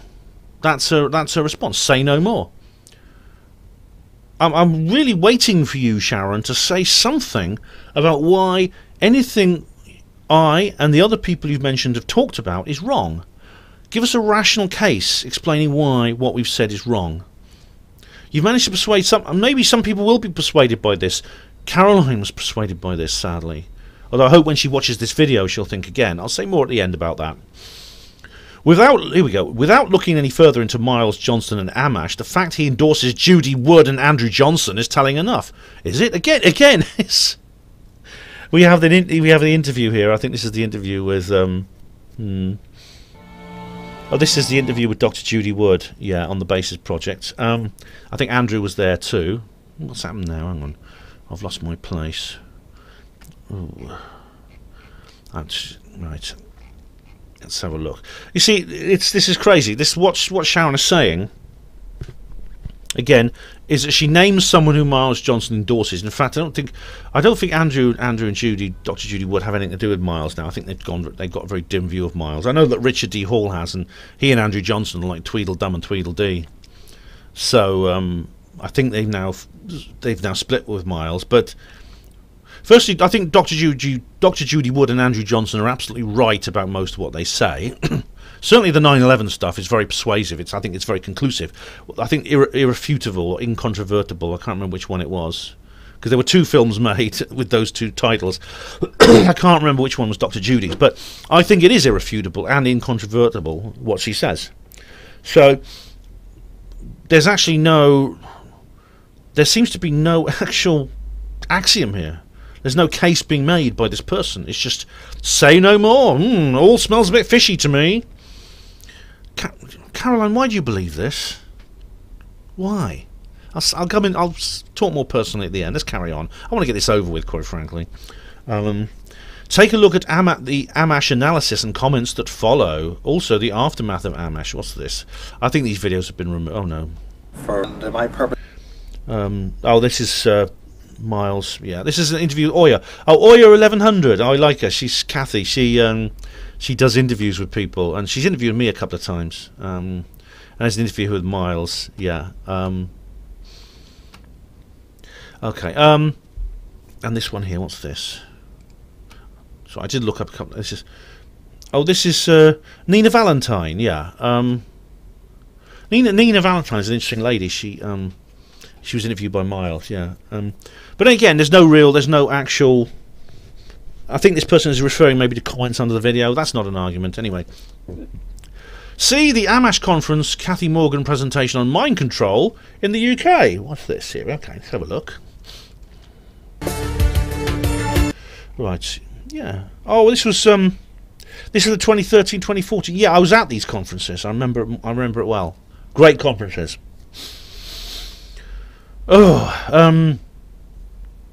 See the AMASH conference, Cathy Morgan presentation on mind control in the UK. See also the following comments from Tommy Decentralized. He says, what MK Ultra proved was that mind control is not actually possible. Oh, it's bloody Skeptoid, and there's a link to Skeptoid. The Secrets of MK Ultra by Brian Dunning. Oh my goodness me. This is... I'll have to do an entire... This is a very long article here, but I mean... It's absolute. Brian Dunning is in jail, or he was in jail for fraud. I know again that's an ad hominem too, but the Skeptoid thing, he does these little things here. What's this here? You're accessing an archived episode of Skeptoid. To hear the entire catalog beyond just the 50 newest shows and all ad-free, please subscribe to the premium feed. Visit the members portal. No, I'm not going to join that. Well, the MK Ultra did not... See, mind control... Brian Dunning thinks that mind control is not proved not possible. I'll have to go into that in more detail, but that really is surely not true. I mean, you just look at the stuff I've done on this. Look at the stuff I've talked about. Look at Neil Sanders and people like that. It is perfectly possible. Look at the way I had personal experience with this. The way Isabel Menzies Lythe got into my family and controlled our minds. I can remember the confusion and the turmoil she just seemed to be able to plant in my mind just by... I mean, all right, I was only 13 years old, but I just felt I was being tied up in mental knots. And that's just the start. Mind control is possible. MK Ultra went black in 1969 and continued secretly. The project was not closed, it just carried on in secret. Kathy has high regard for research done by David Icke, Alex Jones and Fritz Springmeier. Yeah. And this is Kathy's testimony from Project Avalon, from the Project Avalon forum. And it says here, Kathy Morgan, experiencer and researcher, UK mind control history and testimony. And this is Kathy talking. Further to my interviews and presentation, here's some new information. More unusual family connections. It was recently brought to my attention that my twin sister is married to a relative of Sir John Cockcroft, who was responsible for splitting the atom in the UK, and who then went to work at Harwell Laboratories. This is interesting in the context of my conclusion that my family was part of some kind of breeding and genetic program. I came to this conclusion because, for example, along with many other indicators, 1. My grandmother stated that she gave birth to twins, one of which was my mother, and one of which was taken away at birth. 2. My twin sister and I were subjected to extraordinary monitoring. 3. We moved to a tiny village, the tiny village of Swansea, which is owned by Oriel College, Oxford, for 7 years. There were strong links to royalty and Cecil Rhodes at the village. It was in close proximity to 3 huge Admiralty bases, including a huge underground one. After living there for 2 years, at the age of 6, I seriously tried to run away from home. I was experiencing a nighttime visitations at the time, and had numerous dreams that my father was taking part in rituals with hooded men. 4. I experienced extreme and sustained dissociation in later life for no obvious discernible reason. 5. I experienced an abductee-type experiences and synthetic telepathy in the mid-1970s. 6. I was hothoused as a child and reading very well by the age of 3. Hothousing means subjecting preschool children to education, a very intense education. That's all perfectly... Kathy's made claims here, which are perfectly reasonable, perfectly plausible. She does provide as much evidence as I think someone in her position could provide. But how does Sharon respond? This is a spiel about Kathy Morgan from the Before It's News shill site. Shill shite. Before It's News, yes, I know they're not particularly credible, but again, is that a reason to... Kathy Morgan has said things on other websites as well, including my own show. So, Anyway, this is a quote. Kathy Morgan gives an update on her research into institutionalised MK-Ultra or mind control, false memories involved with satanic ritual abuse in the UK, and mentions the recently deceased at age 93 whistleblower T. Stokes. Oh, T. Stokes is cool. His interviews on Red Ice are very interesting. Morgan suggests victims of satanic ritual abuse have implicated that Prince Philip, Jimmy Savile, and other high-level members of civilized society. Oh, that's interesting, isn't it? Because this was from 20... That's interesting he mentions Jimmy Savile, isn't it? All right. Before It's News, I've got a big problem with Before It's News, as generally it's a bad source. But look, Jimmy Savile, this was in 2013, they're mentioning Jimmy Savile. What's happened since then? Jimmy Savile died, and Jimmy Savile was publicly exposed. Other people, such as Ted Heath, have now been publicly exposed. Okay, now how does Sharon, our esteemed genius and self-appointed saviour and messiah of the truth movement, how does she respond to all this stuff about Kathy Morgan? Enough said on Kathy Morgan. Right, enough said on Kathy Morgan. There you go, once again. Complete dismissal. Okay, she carries on to another subject now. Let's have a look at the other Kathy, Kathy with a Y, the one across the pond, Kathy O'Brien. She also claims to have been a victim of a mind-controlled government project named Project Monarch, which she said was part of the CIA's Project MK Ultra for behavioural engineering of humans. Cathy is famous for her book Transformation of America. She is publicised far and wide by the spooks. Oh, is she? Who are the spooks? Thing is, who are the spooks? The spooks are the people you claim are spies, agents within the truth movement. Enough said already as a response. See, that's a circular argument, Sharon. People you claim are shills, who may or may not be, you provide no evidence that they are publicising Cathy O'Brien. Therefore, Cathy O'Brien has to be fake. Why is she fake? Because the spooks are publicising her. Circular argument. Here is Bill Cooper exposing the nonsense merchants, whereby O'Brien gets a mention on one of his disinfo videos. All right, here's a link to Bill Cooper's video. Video unavailable. All right, okay. Well, Bill Cooper. See, Bill Cooper was a great guy, actually. Bill Cooper was an interesting individual. However, he wasn't perfect. He also slagged off David Icke an awful lot, unfairly, I think, over the reptilian thing. But I've got a lot of respect for Bill Cooper, but you know, there's no real mention here. Sharon doesn't actually explain what Bill Cooper's problem with Cathy O'Brien was. Cathy O'Brien wrote another book called Access Denied for Reasons of National Security, which is actually probably better than the first book. Along with Mark Phillips, her partner and supporter, she and her daughter basically carry on their quest for justice. Now, it's a complicated story, but Cathy O'Brien talks about so much within the book. She accuses over 130 people of the most horrific crimes imaginable. She's never been sued. That book is still in print. People like Hillary Clinton, for example, who's trained in law, he's a trained lawyer, and of course very rich and powerful. She was Secretary of State, one of the most powerful women in the United States. Could have shut that book down in 5 minutes. Just give her day in court and that'll be the end of it. But no, none of them have. None of them, not one of them.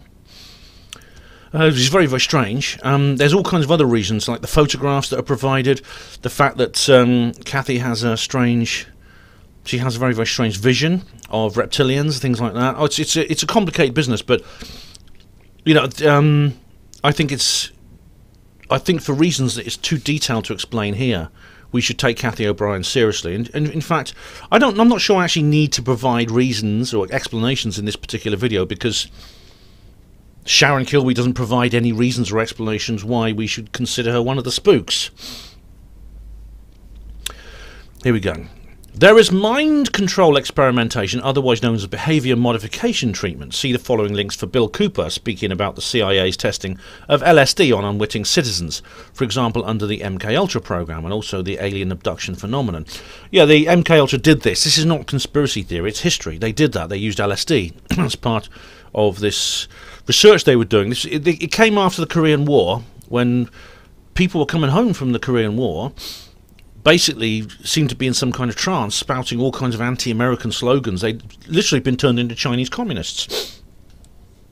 And this inspired the story, the book and the film The Manchurian Candidate. But it turns out that the CIA decided to try that for themselves, and hence MKUltra was born. Neil Sanders' book, Your Thoughts Are Not Your Own, I've got my problems with Neil Sanders, as you know, in terms of disagreements, nothing personal. His early work is absolutely fantastic.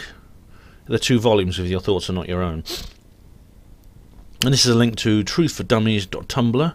This is a Tumblr group. Yeah, all I know about Tumblr, not found. Right, the only thing I know about Tumblr, this is from 2014. So what's this here? Deceived World. This is from deceivedworld.blogspot.com, and this is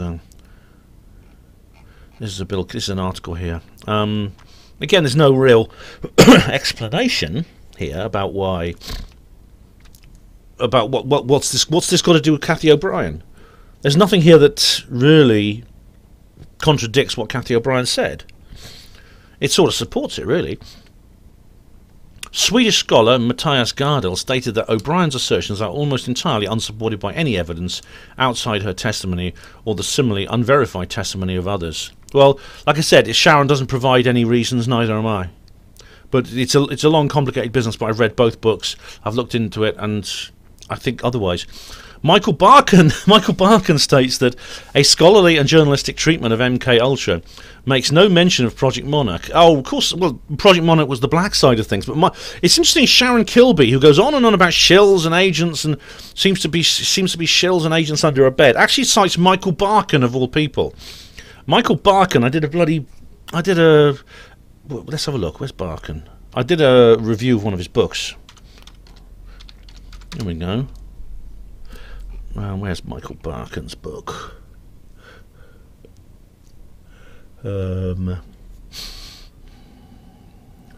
Slave for Prince William North. Where did I mention Prince Michael Barkan? Oh, right. It's one of Andrew Johnson's newspaper ads. Is that it? Maybe I did put it on her Panmo Voice. I'm sure I did a review of his book. He did a book called Culture. Was it Culture of Conspiracy? Hang on.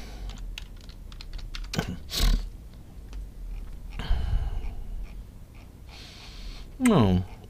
Was that Leslie Porter? Hang on.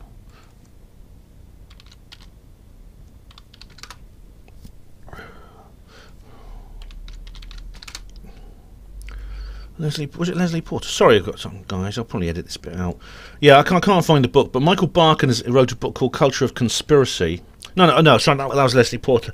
Michael Barkan was the guy who's talked about the cultic milieu. He's an absolute conspiracy skeptic.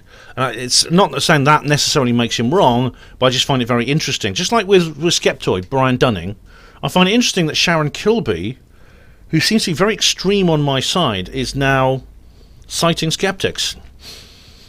Also, investigations into the story produced no credible evidence and numerous inconsistencies. Cathy O'Brien's accounts have entered the conspiracy culture, linking assertions of satanic ritual abuse with MK Ultra.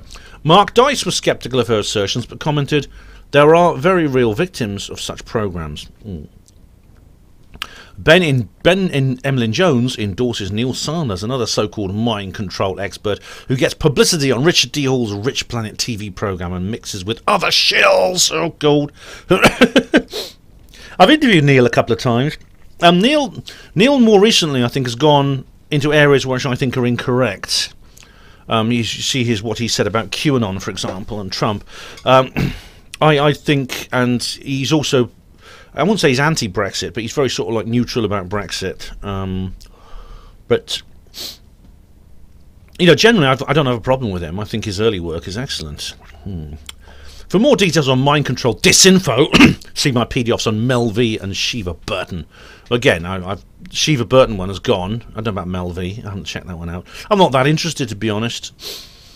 Mel V was a very noisy character from the early last decade who seems to have just vanished into obscurity now.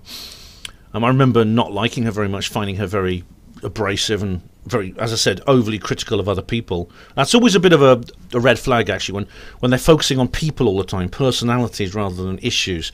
And indeed, this article is a prime example of that. Which again asks, why did Caroline believe it? Here we go. NWO gatekeepers serve their puppet master in many different ways. All of them aim to sow confusion, fear, and doubt, such that the inquiring minds will give up trying to make sense of it all. Well, there are gatekeepers who do that, yes, and indeed it's not a secret. There are people, you remember the Richard Doty and the Benowitz affair and things like that. But what Sharon Kilby's doing is she's taking that and picking it up and running with it farther than she needs to, saying that basically NWO gatekeepers are all kinds of people she doesn't like for reasons she doesn't explain with no evidence at all. That in itself is going to stop people making sense of it all. Meanwhile, many well-meaning and trusting souls within the Ben Emlyn-Jones and Mel V and other celebrity twoofer fan clubs, twoofer, T-W-O-O-F-E-R is a skeptic word. The twoofer fan clubs will continue to parrot their utter tripe, outrageous lies and fanciful nonsense, with the net result that the fans end up looking like idiots and the people who are struggling to expose corruption with hard evidence are neutralised. Sharon, you're the one making us look like idiots with this torrent of rhetoric and abuse, and it gets worse. It gets much worse. I'm about halfway through now. The main weapon used against us, all of us, is the constant subliminal messaging intended to keep us in perpetual fear. Emboldened. Our news media bombard us with horror stories on a daily basis, and our alternative media control us with a relentless spreading of fear, despondency, hatred and hopelessness. That's what you're doing. I'm not, I'm an optimist. They keep us disempowered, and in this scared rabbit in the headlights mode, what can I do, little old me? On top of it all, we get distracted with outlandish claims that extraterrestrials manipulate humanity. Alright, well these are not outlandish claims. They are claims. They're claims I can make, and I have the evidence to back it up. Evidence which you, Sharon, will not discuss. You don't address this in your article. You just say, you just have a quote from me, and you say, oh, what utter nonsense, we can't take him seriously. You know, and things like that. Well, to hell with fear. I got over that a long time ago. When you are fighting for your children, or anyone worth your love, you are not afraid. Okay. I'm actually going to not read this next bit because it's actually a personal... The next paragraph is a personal story by Sharon, which I won't read out. The powers that be use egotistical fools like Ben Emlyn-Jones and Mel V to buy time. But what they and all NWO containment agents fail to realise is that the good will ultimately win over evil.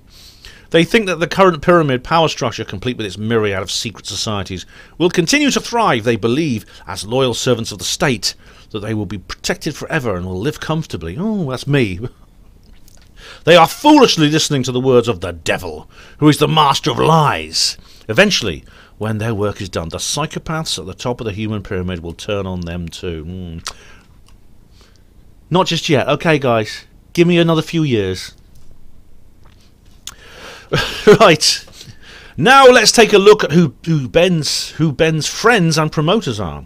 I've said many times that we truthers need to choose our friends carefully. We must always guard against being tainted by association and fraudsters. You can judge a man by the company he keeps, for we are, each of us, a mirror image to our friends and supporters. Know this rule and know it well. Also, as said, anyone seriously intent on doing their bit to stop the New World Order exposes the controlled opposition agents. But Ben doesn't know such thing. He hobnobs with them. I wouldn't say hobnobs. I prefer chocolate digestive, Sharon.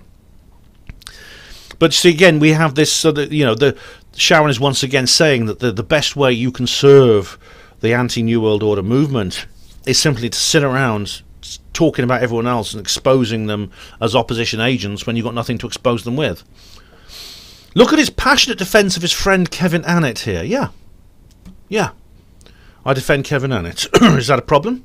He's been on this. I've done an interview with him. In fact, it's a good job I took my camera because he appeared at a meeting in Liverpool.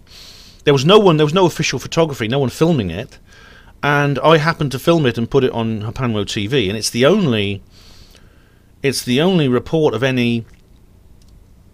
It's the only time Kevin ever did an appearance in Britain, and I was there to film it. It's the only, and if I hadn't been there, there'd be no record of it. So after that, Kevin was banned from the country. Ben promotes radio stations such as Alex Jones, David Icke, Lou Collins, Red Ice Radio, UK Columns, Shamanic Freedom Radio. Is that a problem? What's the problem with those? Alex Jones, I think he's a great guy. And again, he's gone more mainstream, and he doesn't go into the Illuminati stuff as much as he used to. But I still like him. I still think what he and his team does is brilliant. David Icke, well, you know my views on him. Lou Collins, I don't know her very well. I've met her a couple of times. She has her own show. She sounds like a very dedicated person. She's very much like me. She may disagree with me on something. She obviously disagrees with Sharon Kirby on an awful lot. Red Ice Radio, again, what's wrong with them? I mean, I know they've gone sort of alt-right in the last few years. I still listen to them. I think they've made a mistake they kind of turned away from things they looked into before, because they used to have stuff on UFOs and aliens and things like that, and they've gone more into sort of like the alt-right stuff. That doesn't make them bad people, by the way. Racist, and all that nonsense. I don't think that's fair. I think I still listen to what they have to say. They sometimes still make good points. But like I say, I think they made a mistake leaving all that stuff behind. They should incorporate it and integrate it into what they're doing now. UK Column, great guys. I love what they do. Brian Gerrish, brilliant guy, brilliant man. Shamanic Freedom Radio, of course, is no longer around, but it was presented by old Niall Murphy, who's a very good close friend of mine. I've met him many times. I was actually on the Mindset podcast with him, just a few days ago. He does something else now called Through an Opaque Lens, which is on YouTube, which I very much recommend.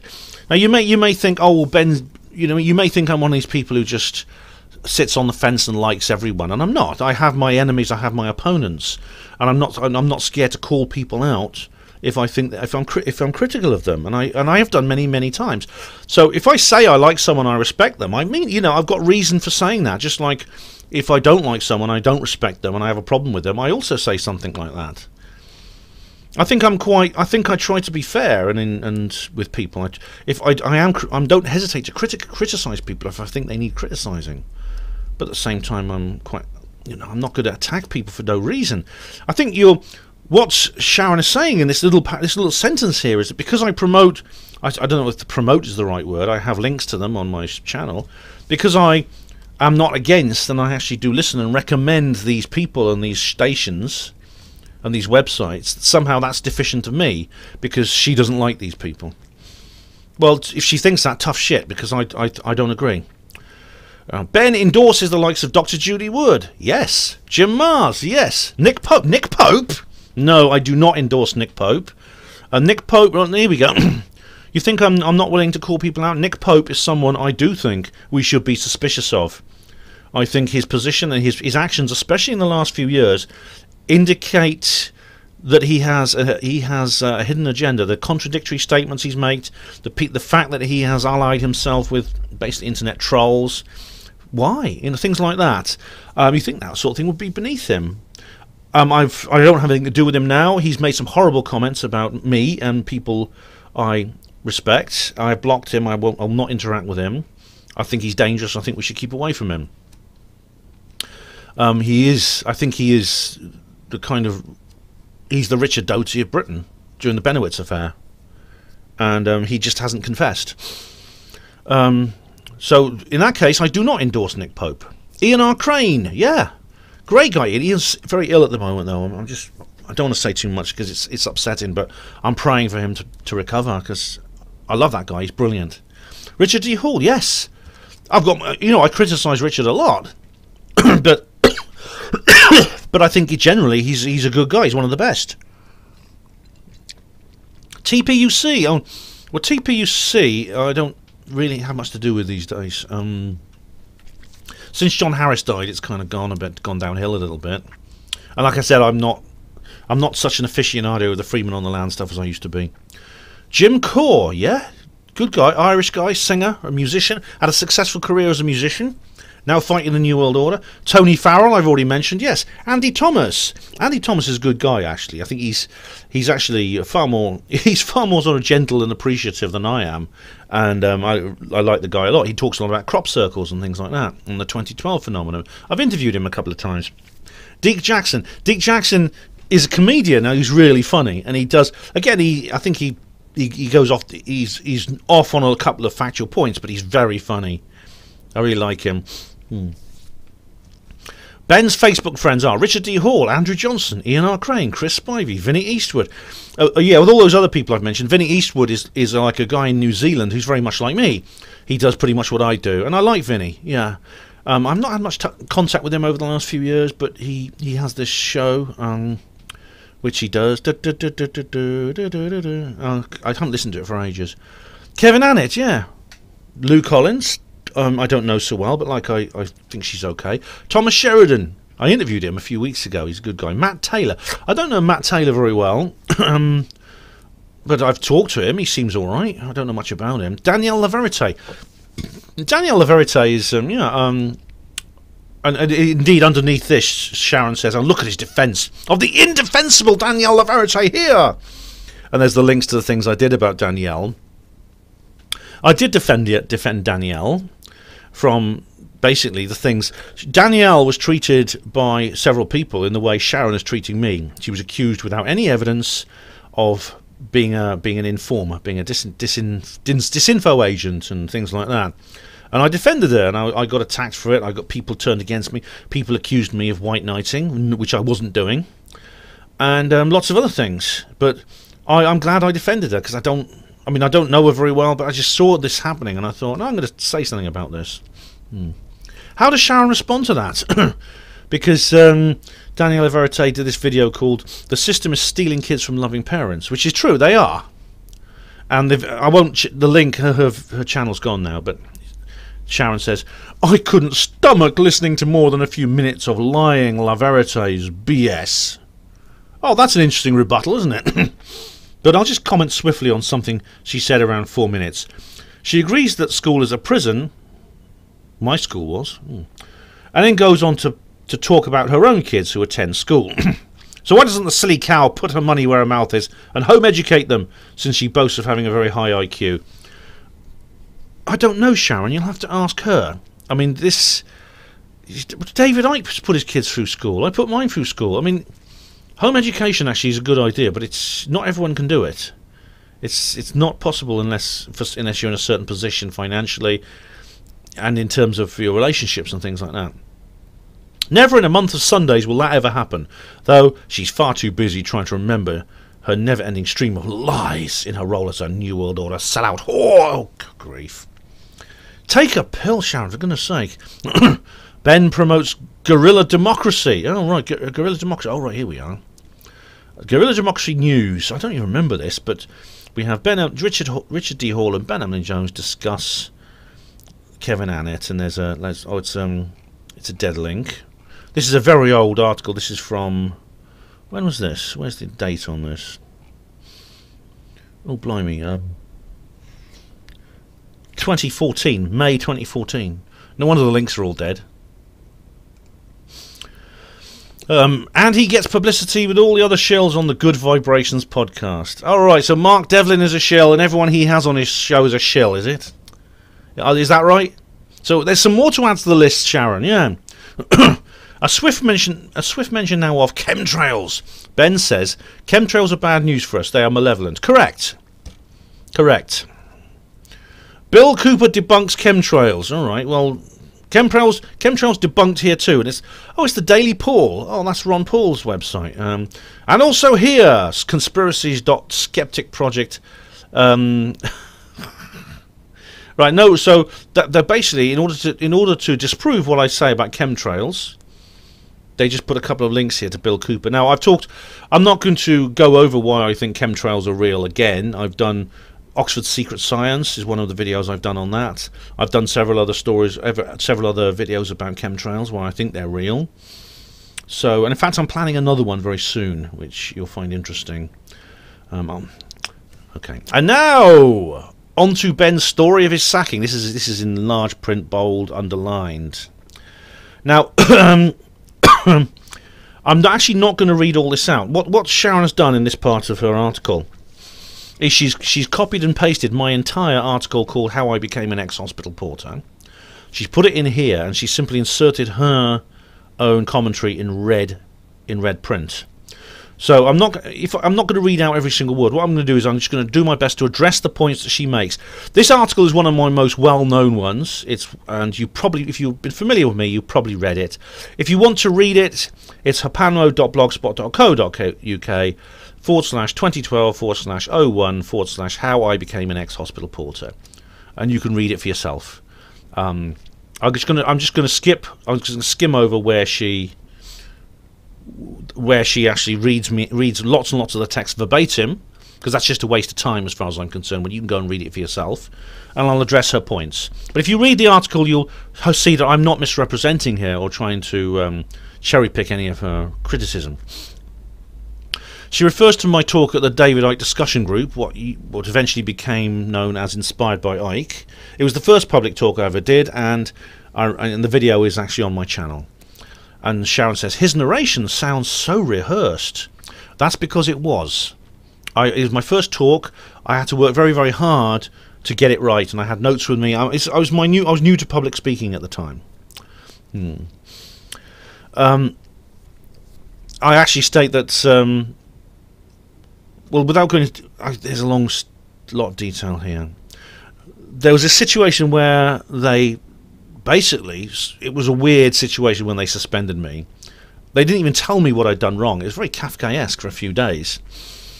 And I did say I may have cooperated with them if they'd been more diplomatic, but I didn't. I felt there was no point. And it's partly because of the way they behaved. The fact they overreacted so much made me suspicious. Sharon says, well, when dealing with officialdom, you have to be smart. Getting on one's high horse won't cut it. It proves nout. It sounds like he was asking to be sacked. No, I was not asking to be sacked. You know how much I love that portraying. You know that? And then I talk about the newspaper article. And this is the article from The Sun, which they didn't mention.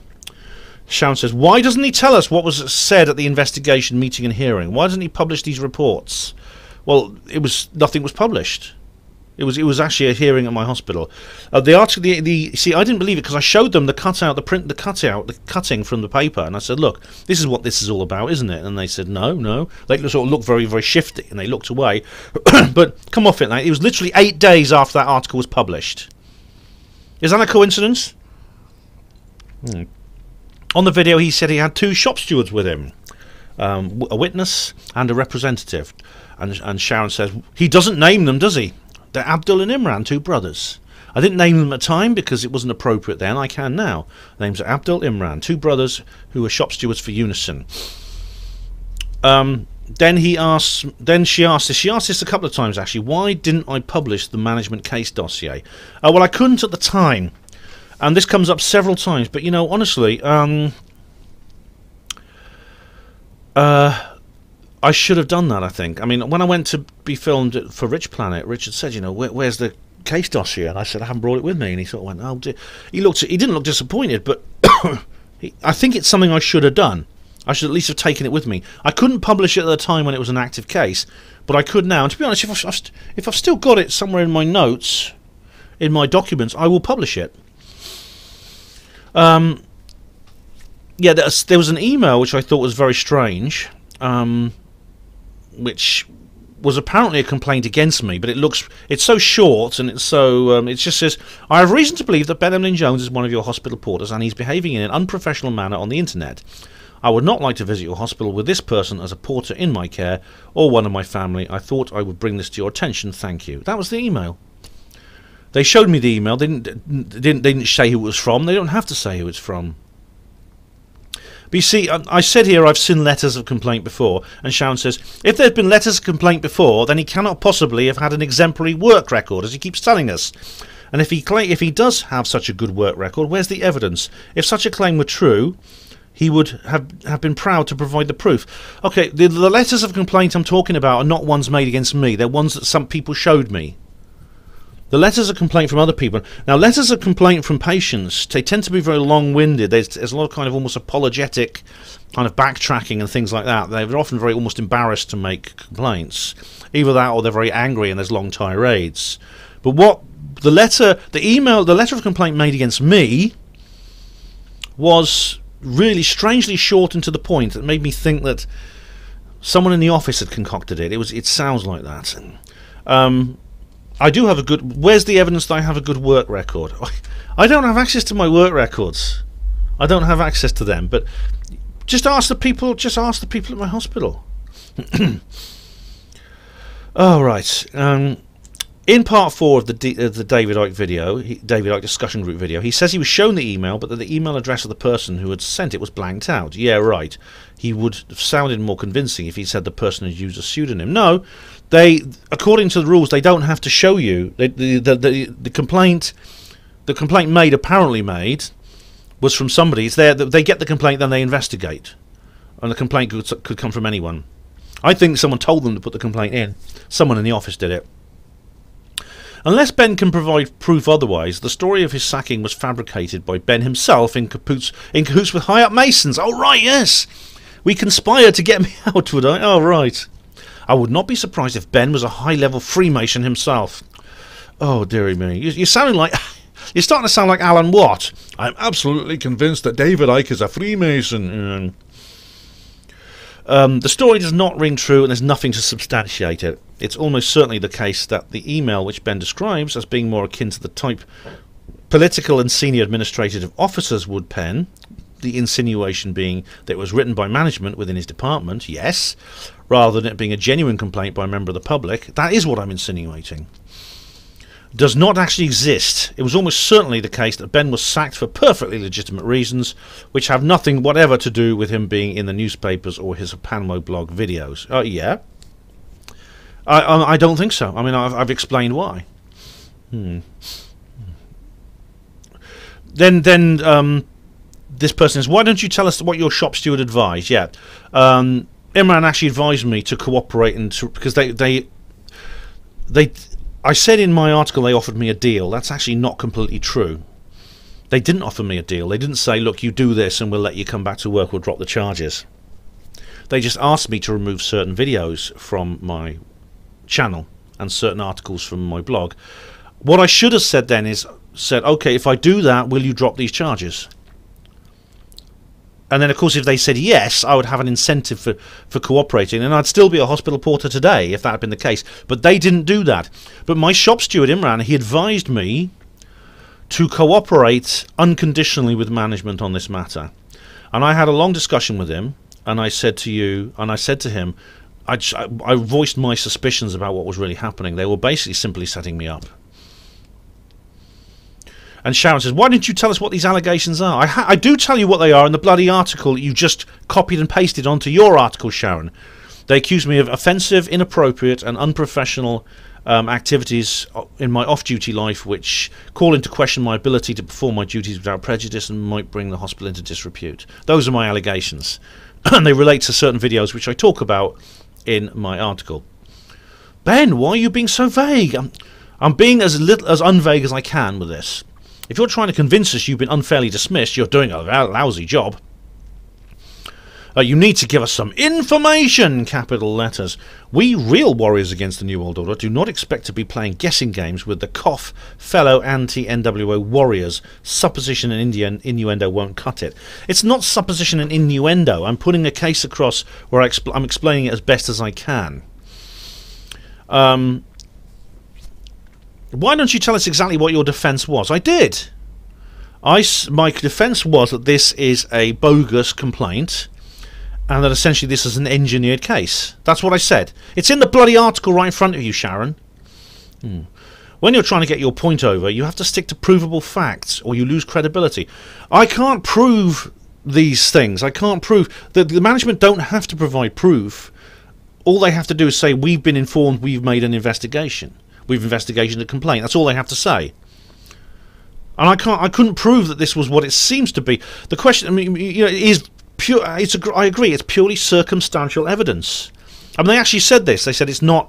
They actually said it's not our job to speculate on the fact that there's a coincidence involved here. Our job is to investigate a complaint, and the complaint has been made, and we've investigated it. But I was suspended 8 days after this article appeared. And I filled out bloody.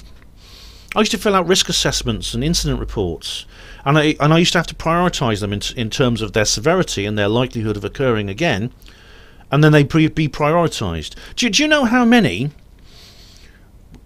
complaints and adverse incident reports the Oxford Trust gets every month? Do you know how much? It gets 35,000 every month. That's more than 1,000 a day come into their offices. These are letters from patients, letters from doctors, legal complaints, adverse incident reports, as I said, risk assessment forms. These come pouring into their offices. They have a prioritised system to triage them. Now, by every definition of that system, my complaint was very low priority. It would usually take, I think, between 6 weeks and 2 months to process. That was my experience when I filled these things in, when I was a back care facilitator. My complaint was processed within 8 days. It was fast-tracked. That's suspicious. I'm going blah-de-blah-de-blah.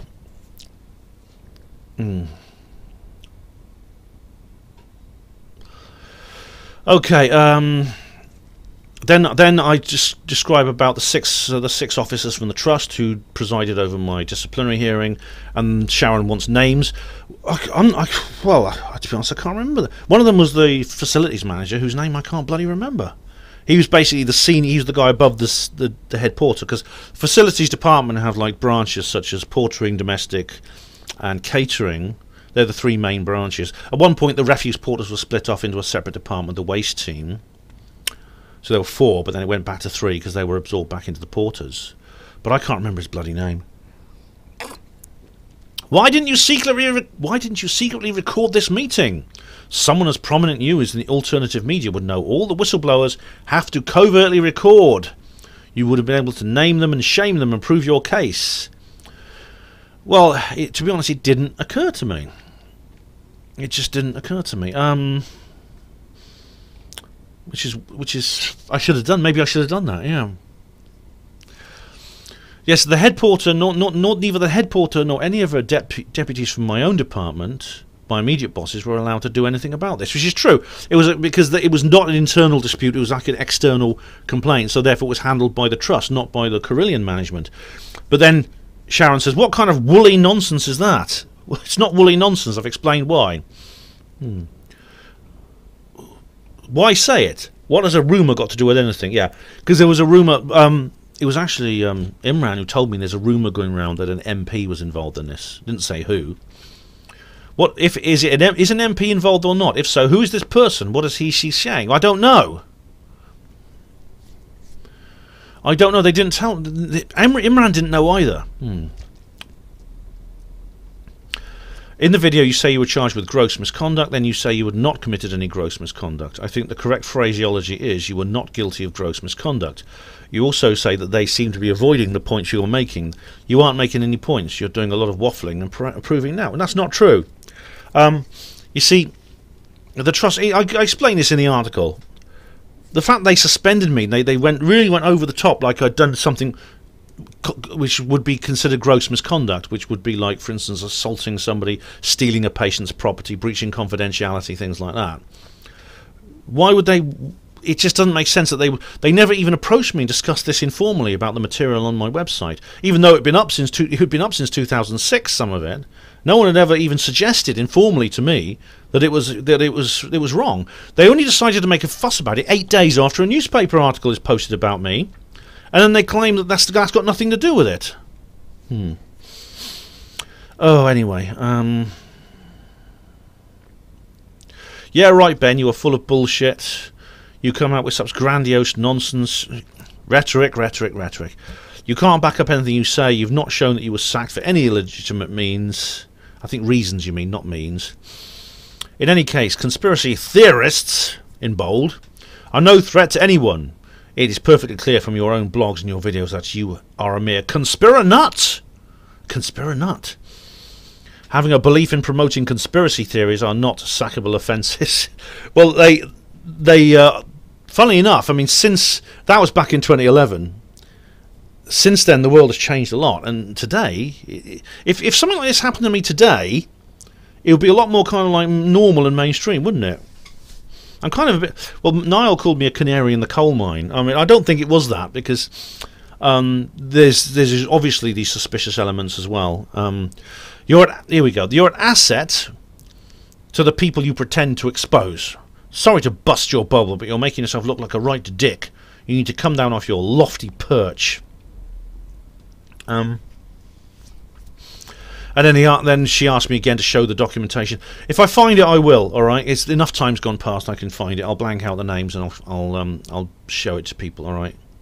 And I talk about mind control and things like that. And she says, "Oh, you sound like a right cuckoo." I'm having a right laugh at this.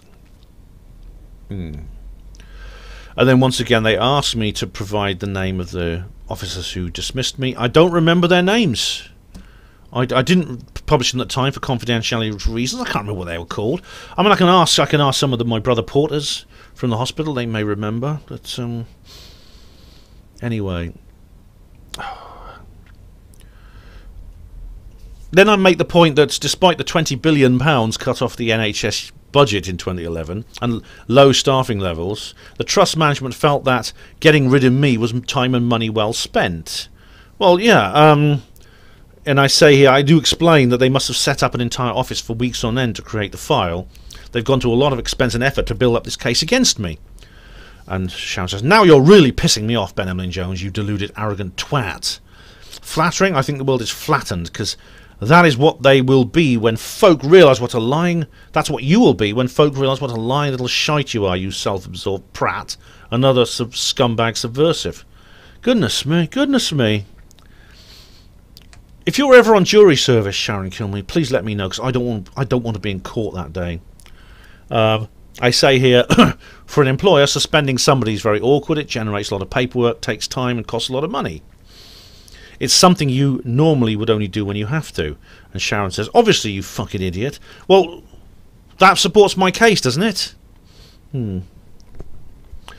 I say, for instance, if one of your staff has committed an act of gross misconduct, getting drunk on duty or something like that, I hadn't done that. And Sharon says, "I wouldn't be surprised. It wouldn't surprise me if that was the real reason you were sacked." Fair dues, Ben. You can spin a good yarn. How much are they paying you to regurgitate this shit? And I said the motivation was to break me down psychologically, which it was. That was what they suspended me for. And Sharon says, "You'll be more than broken down psychologically when the public get wind of what you're really up to. This is a pile of stinking pig shit, stinking festering piles of poo. Ben Emlyn-Jones, tell us the real reasons you were suspended." I called the police, you know, when these kind of threats of violence. I mean, I did call the police over this back when I first came across this article. I don't know, they didn't get back to me on it, but I talk about how the suspending and sending me home to stew in my own juice was standard technique by interrogators. And, "Oh, I'm splitting my sides now," says Sharon. Shut the fuck up, for Christ's sake. You're making yourself look like a right wanker. What's with the dramatics? You're supposed to be convincing us you faced an unjust dismissal. Do you seriously expect anyone to believe this crap? Well, anyone who's not a filthy, lying subversive like you. You're no victim. You're a thoroughly disgusting subhuman who sold his soul to Satan. Oh, Ben, just stop the horse shit. They wanted you out. Now tell us the real reason. And I talk about Kevin Annett and several other people who were sacked at the same time. Kevin Annett was defrocked from the United Church of Canada. Miles got into trouble with the BBC. Gary Heseltine suspended from the British Transport Police. Kevin Annett didn't make a stand, says Sharon. He's a weak, cowardly, immoral pretender, just like you. And then I talk about Tony Farrell. Tony Farrell, another evil little fart. It's obvious. Goodness me. Well, Tony Farrell also. What happened with Tony Farrell was the first in this series of this wave of dismissals. And then this goes on. Ben, tell me, did you dream up all this nonsense on your own, or did you get some assistance from some other disgusting piece of shell shit? What a lofty level of the lodge are you? 33rd degree, Sharon. Yeah. You're the one twisting. You're twisting things. As for facts, you wouldn't recognise those if they came up and slapped you. The only offensive thing is you. You haven't said what your defence was. Show us your statement. I bloody did. It's in the article you quoted, you stupid cow. Listen up, Ben. You and your fellow fakes and of the alternative media will soon have your smug smiles wiped clean off your sorry-arsed faces when it suddenly dawns on you that Freemasonry won't protect you forever. You'll all be forced to face the music for your unbelievable treachery. There's no bigger picture. It's just more of your disgusting shit. Oh dear, here we go. Bloody blah. This is just... she's just copying and pasting the whole stuff now. Show us this report, you lying little fucktard. Well, I'm not going to show people who speak to me like that. As I said, if I can find the documents, I will. Right.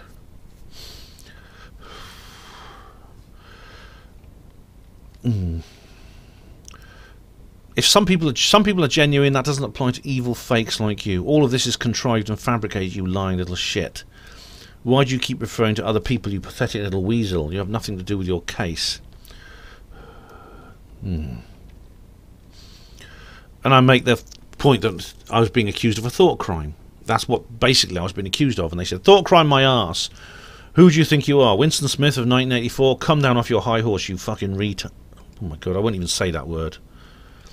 Can you prove that? Oh, right. I talked about how I have a... Well, I don't have a completely clean work record. I was just suspended in 1999. But that's actually... It actually does count because...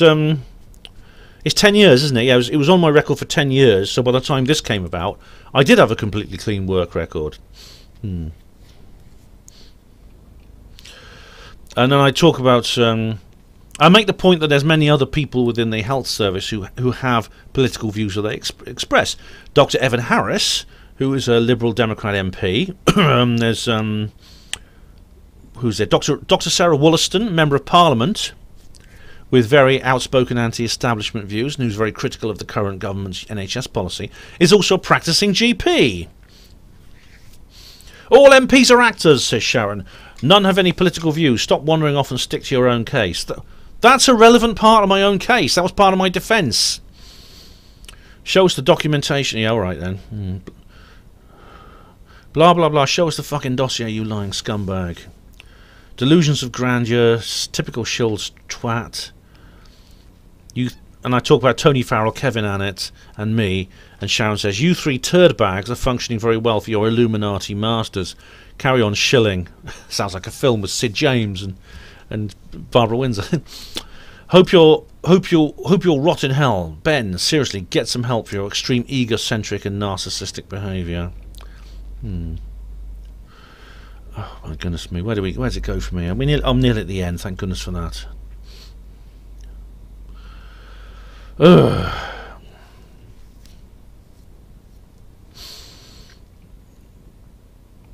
Ben, do you really believe this shit you write? You're completely controlled by your Masonic handlers.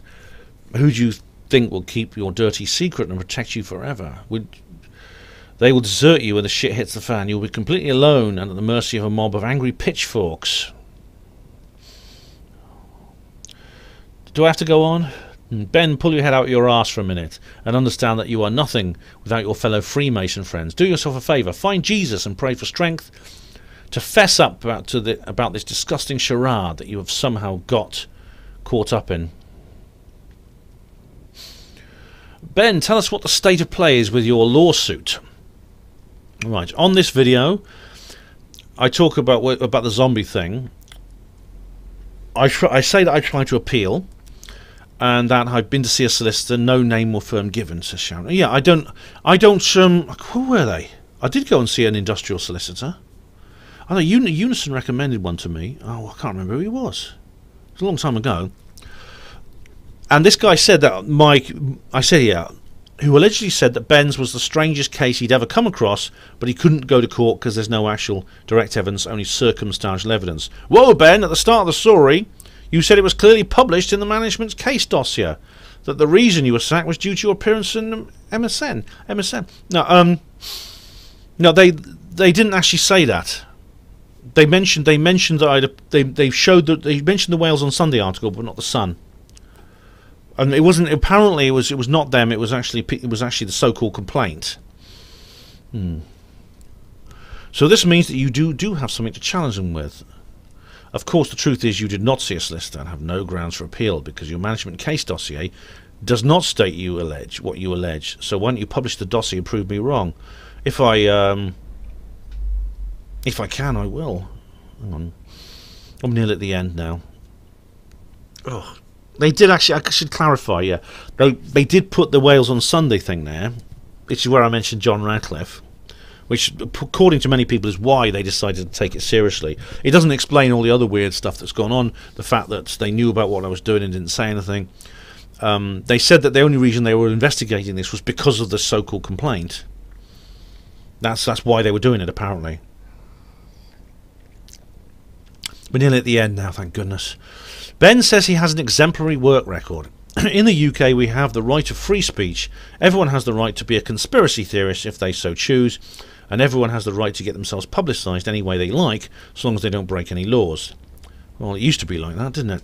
Ben is clearly not breaking any laws, and if his story is true, he has clearly been sacked unjustly, therefore has strong grounds for an appeal. I do explain this in the follow-up article. All right. If Ben was genuine and was sacked because he's some kind of threat to the ruling elite, the Masons would have been behind it. If that was the case, he would have been manipulated out by devious means. Not in the manner Ben is suggesting. Really, do you know anything about NHS disciplinary procedure, Sharon? They can't just do that, right? They have to come up with an excuse. This is something that they could, if they really had a problem with what was in the newspaper, it was something they could have sorted it out informally, in the way they could have done at any time since 2006, when I first started doing what I was doing so openly and allowing people, members of management used to read my articles. Am I supposed to believe that somehow, through some extraordinary coincidence, they decide to make a big deal out of it then? Someone decides to complain and they decide to pursue it then? The Masons do not make their corrupt practices that obvious. They're not that foolish. Ben Emlyn-Jones, if you were genuine, you would not be writing all this airy-fairy conspira-nut stuff.